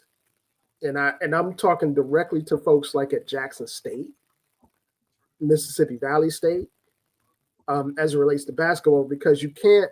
And I know we touched on this before earlier, and for the past 2 days, but how you schedule matters. How you schedule, who you schedule, the regional partnerships that you make, with conferences. Part of that is on the school. The other part of that is on the athletic departments in the conference to make, to reach out and make those handshake partnerships with other, mid majors and make the pot beneficial for both. Can I make an observation, Herb, and maybe you can put it in context? Mm-hmm. It seems like before the pandemic, Coach Smith had this thing rolling at Prairie View, and then the pandemic caused a disruption in the growth of his program. Yeah. How did the pandemic kind of and when you look at Lehigh, it looked like they had a disruption as well. Post-pandemic, when you look at their record, what has happened to these programs post-pandemic or NIL era that has caused them to take that dip? And it seems like just now some of those programs are recovering. Well, the reality is that COVID, just put everything to a stop. Everything. I mean, when I say that, we're talking about program development. We're talking about recruiting. We're talking about the stages that we see players on, these games happening. When the you effectively had all tournament play and NCAA tournament go away for a year. You know what I'm saying? During COVID.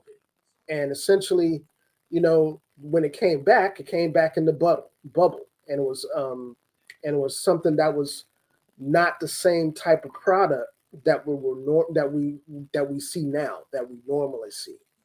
And that in itself, it affected every program, not just the small ones.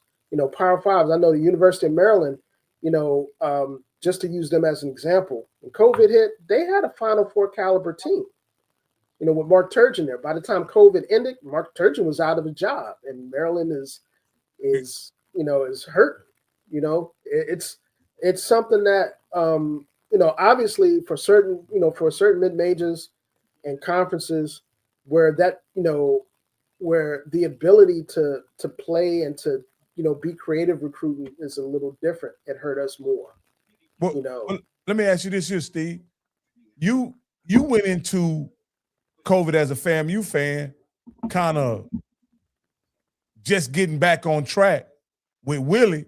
And it seemed like COVID was jet fuel for you guys and kind of put y'all back in alignment with what you felt like the program should be. Was there some type of reset? I don't think that was COVID. I think that was Willie. I think that was 100% Willie. I think we would have played that year based off of where he was trending. We would have whooped everybody. I think we would have, I guess we would have played the MEAC that year. We would have killed everybody that year. Because you got to understand something. The year before COVID, we had went 9-2, and we were on probation. That's the only reason why we didn't go to the Celebration Bowl. That's the only reason why we didn't go. We were on probation. There's some point in Willie's career where he was like 22 and Dion. Yeah, like it was like the only 2 losses on his schedule in this time. In the SWAC, right? In the SWAC. Yeah, in the SWAC. Yeah. And so, anyway. My point, I was just saying that because it seemed like Baylor, because I'm here in Waco, Baylor went into COVID having the best team that they had ever had. Yeah. And they really went in number 1 team in the nation. They don't get a chance to play that tournament, but they come back and win it the next year in the bubble, never mind. You know what I mean? Right. In the bubble, do really well. And it seems like after that, their program ain't recovered. It seemed like after wait a minute. But the delineation. See, you're stepping on the league. Remember what happened? The transfer portal happened, and NIL happened. Yeah. That's where the line. But it looks like COVID. But what really happened was the transfer portal and NIL happened. Mm-hmm. And that has totally changed the face of it. Listen, you look at a North Carolina. This is North Carolina. Now, Duke has still been Duke, but this is North Carolina that is on par with, if you ask North Carolina people, and they, because of NIL and transfer portal, you look at some of the kids that are gone. AJ DeBonza was supposed to go to North Carolina. That's where he wanted to go. You know what happened? The Mormons say, you know what, $8 we'll million. double it. We will double it. And Carolina was like, we ain't doing it. Yeah, and the crazy thing is that, and I this is something that I don't think people really get, how NIL has changed the dynamic of recruiting, is that those traditional powers, like the Kansases and Dukes, although I think Duke has been relatively consistent in terms of who they attract and who they retain in their programs. North Carolina, Villanova comes to mind. A lot of the Big Ten schools come to mind in terms of the talent that they can retain, just on reputation and program culture alone. That day is gone, bro. And I mean, when I say that, I say that in the sense that, mid majors and low mid majors in particular, HBCU brands have a really unique opportunity because they can approach recruiting. Just fired Adrian Alton, their coach. Right here. Yeah, exactly. Syracuse ain't Syracuse no more in my eyes, man, for real. It's like they did a Georgetown like drop. And the reality Jim Boeheim said, and I'm good friend with John Wallace. Jim Boeheim said the worst thing happened to Syracuse when they went to the ACC. Yeah, and I mean that's the other thing too.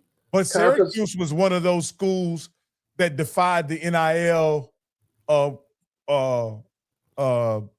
blueprint very early, and they were in the mindset of we want guys who want to be here at Syracuse. They had that mentality both in football and basketball, where they refused to adopt the NIL practices as part of the way that they did business.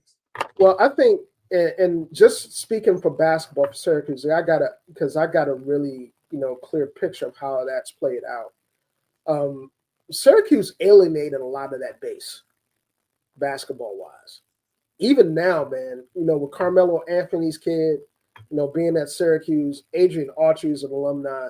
He hasn't panned out as a coach. In fact, he hasn't been a great coach at all. Well, he got fired. He got fired. The reality is that, Boeheim leaving Syracuse set such a standard for them because, you knew the system. You knew you were going to see the zone. You knew that he could recruit a certain type of player to flourish in that system. Oh, bro, Syracuse wasn't what they were his last 10 years there at Syracuse. Well, even with that, he still had cachet being in that job in terms of recruiting. Kids got there on the Boeheim name alone, regardless of result, the last 10 years. So the talent part of that is something that doesn't go away. Even when that declined, Maryland was the same way with Gary Williams. The last couple of years of Gary Williams, those teams outside of the random Grievous Vasquez squads that were really good were average, but kids would give them a shout and come there because of that name. But NIL has kind of changed that a lot.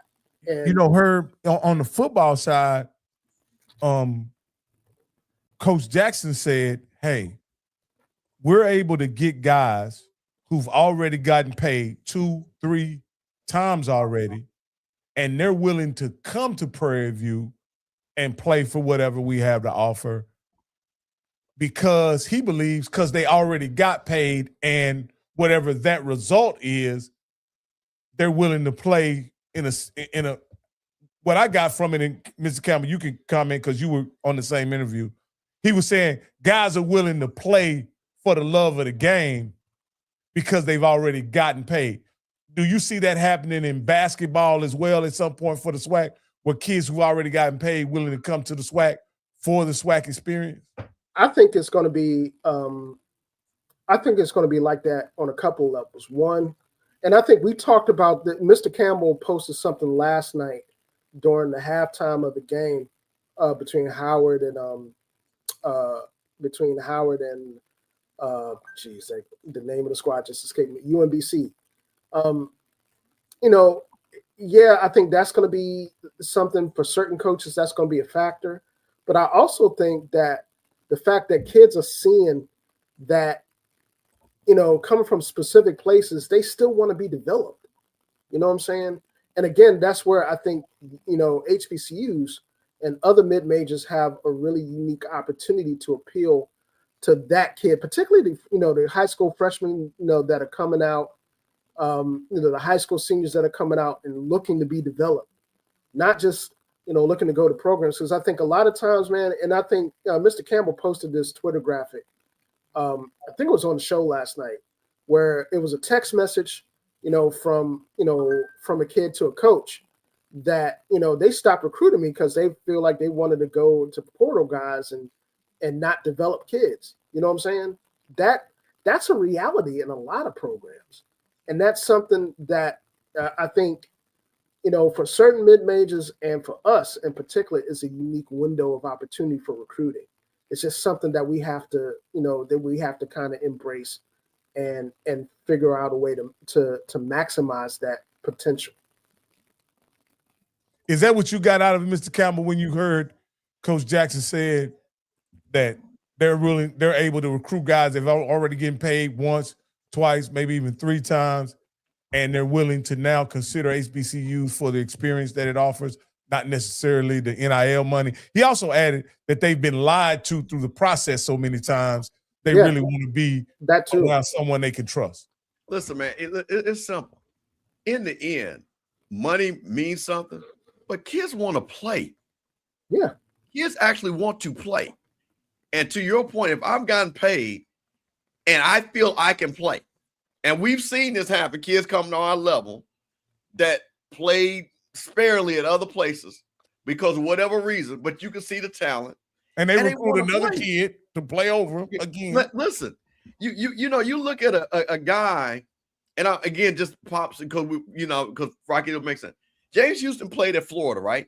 Played okay. He played. But his Jackson State experience where he played, where it meant something.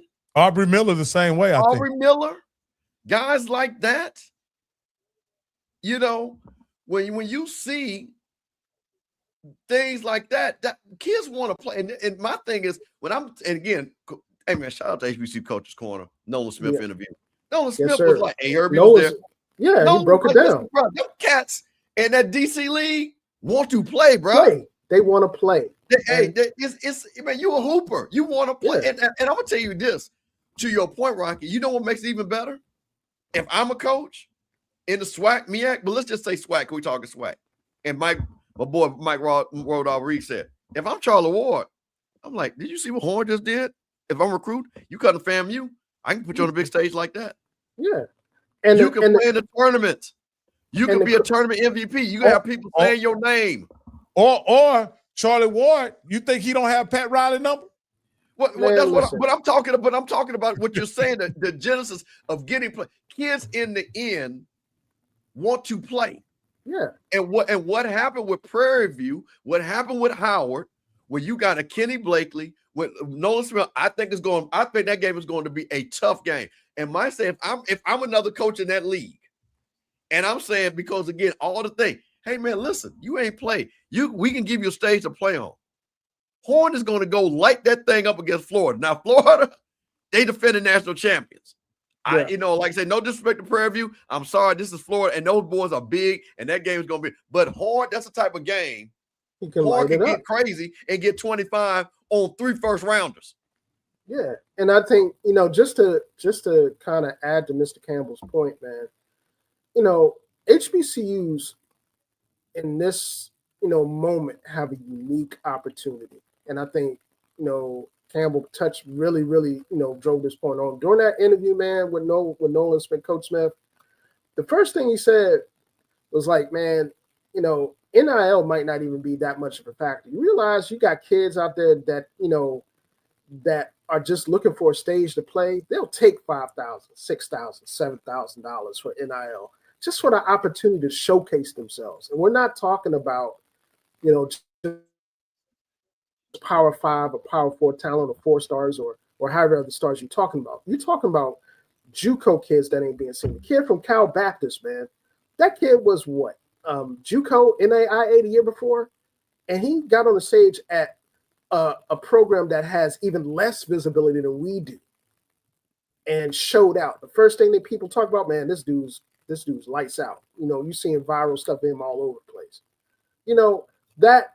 You know, the media dynamic of this is so much different in terms of the landscape, in terms of how you can be exposed and seen, that I think, you know, particularly for our programs and for our leagues, and this is something that our athletic departments have to understand, and our conference leaderships have to understand, is that, you know, kids ingest and see that exposure a multitude of ways. It's not just TV, it's not just cable.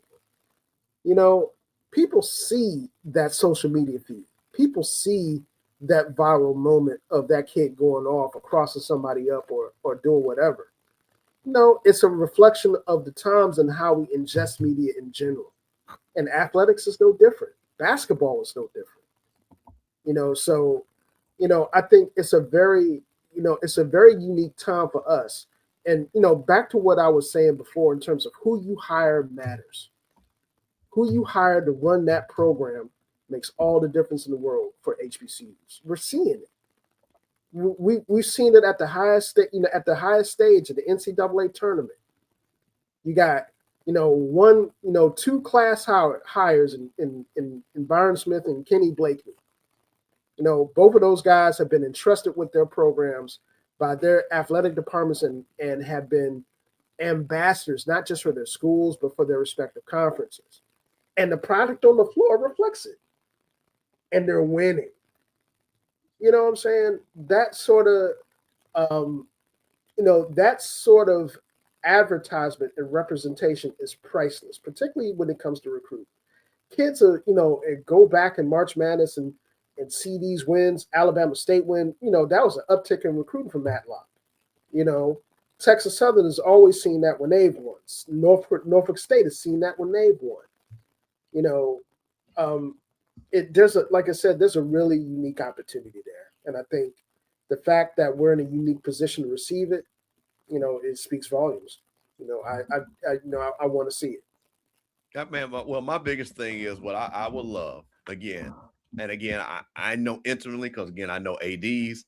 I understand the stress of our athletic programs of being funded, and I understand a lot of times these money gains are to help the women's programs. We want the women's programs to be funded and things like that. But again, I'm hoping that we can get some balance where, again, we're not playing 10 money games when we come into the season, all of us 1-12, 1-10, and then we got to fight back. I'm hoping from what we see, again, we've had big wins this weekend.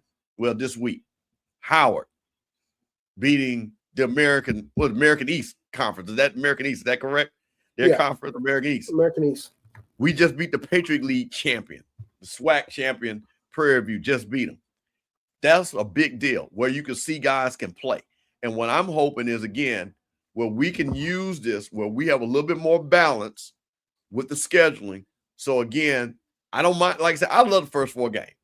But I also want to see us get that 12 seed where we can make a Sweet 16 run, where we have the ability to have a team that can beat a 5 seed, that can sit up there and make a run and be in the Sweet 16, because that's where the big money is at. And that's where you're really building your program. And we've seen mid-majors build their programs of making Sweet 16 runs.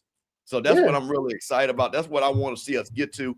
I'm really, you know, excited about, again, and Scotty talked about it. When you looked at the men's basketball team and heard we talk about one game separated 7 schools. One game.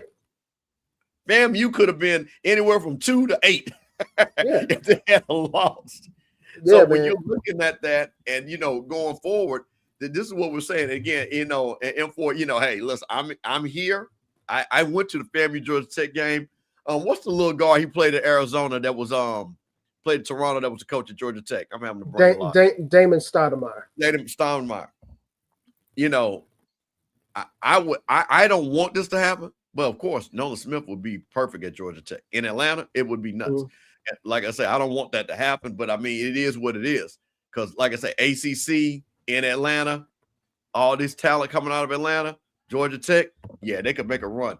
But, overall, Herb, listen, we're going to shut this thing down at 9:30, 7 minutes. We're going to, hey, listen, if anybody got anything to say, you want to come on and talk, we got 7 minutes. We're going to shut it down. We don't want Herb. I know you got to play the food. He's been doing double duty. Hey, man, Herb, first of all, let me say, I appreciate, man, this watch party. The girls, Southern girls play tomorrow, right? Yeah.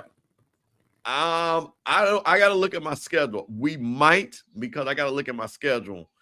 I'm going to try to do one because, like I said, we want to respect the girls and stuff like that. See if we can get somebody on with me and Herb if Herb is available. If not, of course, we'll recap it. Me and Herb will probably come on and do a recap on. I have her coming on Sipping on Sundays to do a recap, because, again, we would have known what Tennessee State and everybody had done to see if they had moved on or anybody else moved on. And, yeah, Lord, yeah, we do definitely have the Alcorn on Saturday with South Alabama and WNIT. We're going to cover all of that on Sipping on Sundays. Yeah. Me and Zoe Phillips on the Off Script Network on the Rocky Miller channel. We're going to do that. Yep. Like I said, we're going to cover it all. So, I got to see what I got going on, man. Because, like I said, again, this is a labor of love, and Herb knows. And like I said, it does take a lot of time. But we want to do this for you guys because this is our stuff. This is our stuff. But, again, want to go, hey, man, so if you want to come, I'm going to drop the StreamYard link one more time. You want to make a very quick comment for, Prairie View people again. This is your night. Want to get you if you want to come in here and make a quick comment, come on. But Herb, like I said, we got 6 minutes. What else you got when you looked at the game going forward? Well, I wanted to just really quick. I wanted to direct folks to my feed, at HBC HW. And we, the folks. There's another tournament that we haven't talked about yet that hasn't gotten underway yet. That's for us by us, and that's the Black College Invitational Championship.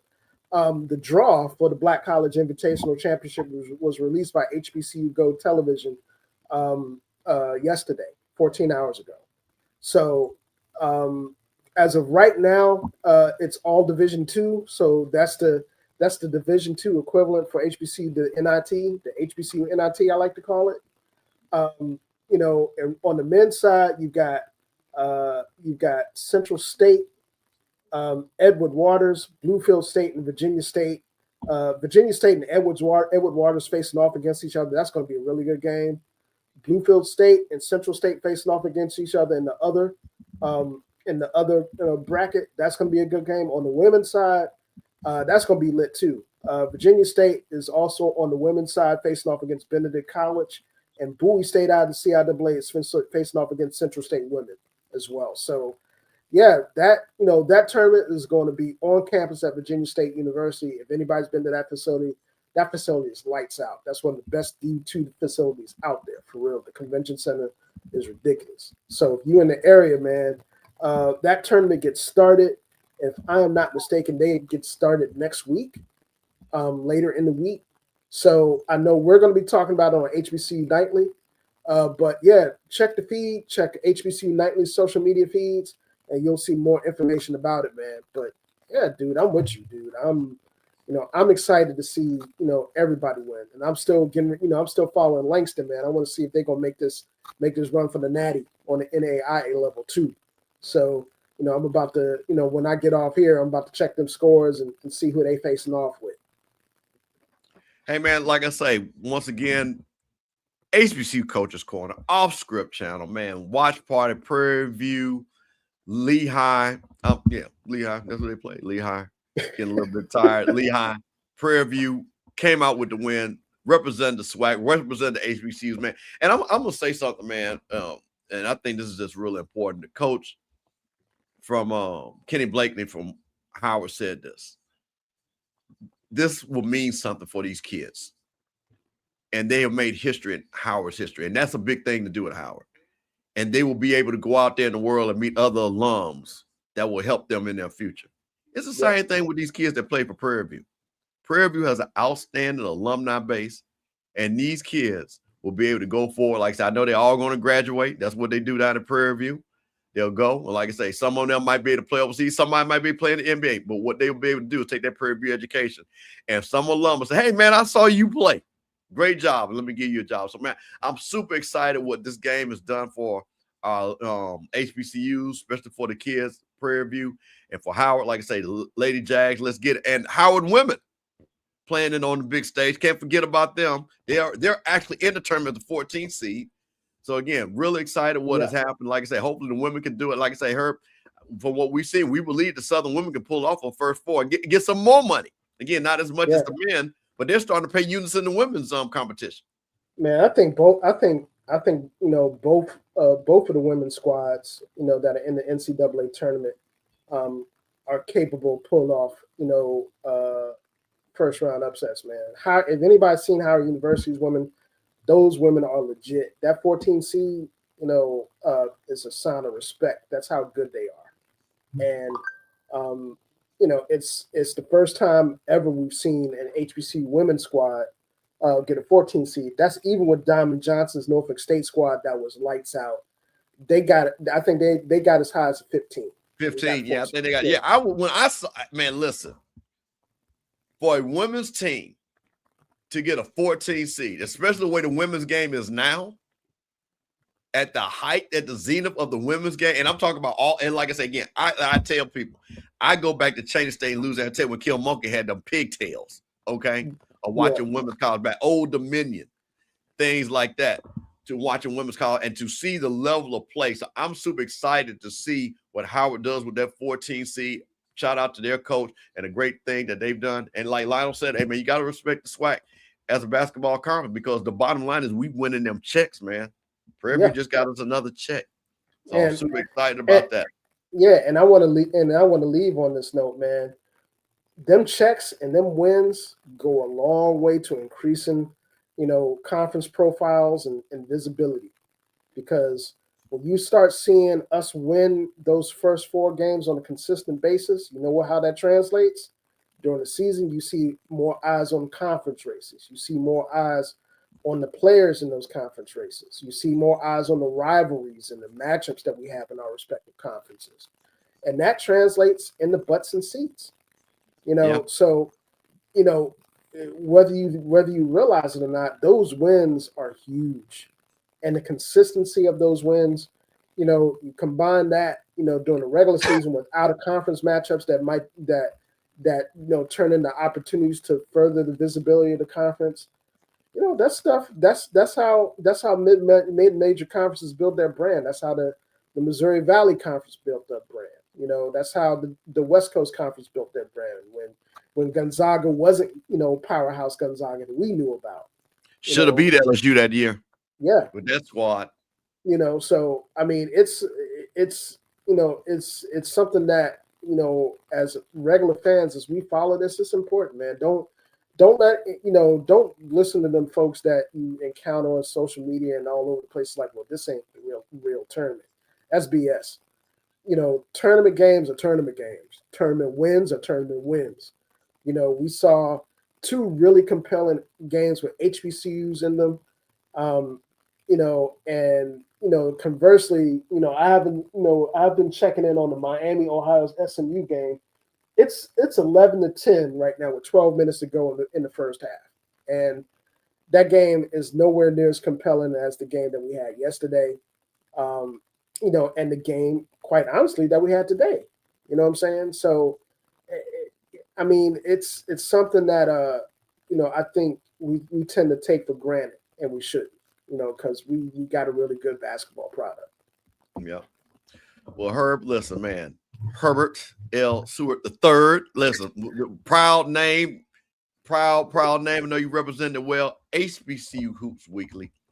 Alabama State alum. My guy came on, did it again, back to back, talking about basketball. Nobody does it better than on the Off Script channel, on the Rocky Mill channel, man. Hey, man, it's your boy, Mr. Campbell, holding it down once again. I will see all of you all maybe tomorrow. We'll see. Like I say, we'll see. We'll see how we feel and how my schedule looks. But I will definitely see you with Zoe. We'll probably have her to sneak on in there, give us a quick 5-minute rundown or so about what's going on. Sipping on Sundays on a Sunday, 9 p.m. Eastern. For everybody, man, appreciate all of you all join us, man. Be safe out there, man. And listen, get your brackets in, man. Get your brackets in. Yeah, finish them up tonight, money. Get your brackets in. Start. But we have to do Herb, next year we're going to do a bracket challenge. You know what I'm saying? Oh, do yeah, it big, definitely, and things like that. But like, man, we're really excited with everything happened, man. And man, once again, man, be safe out there, man. And always represent your HBCU, man. Thanks, guys. Peace out.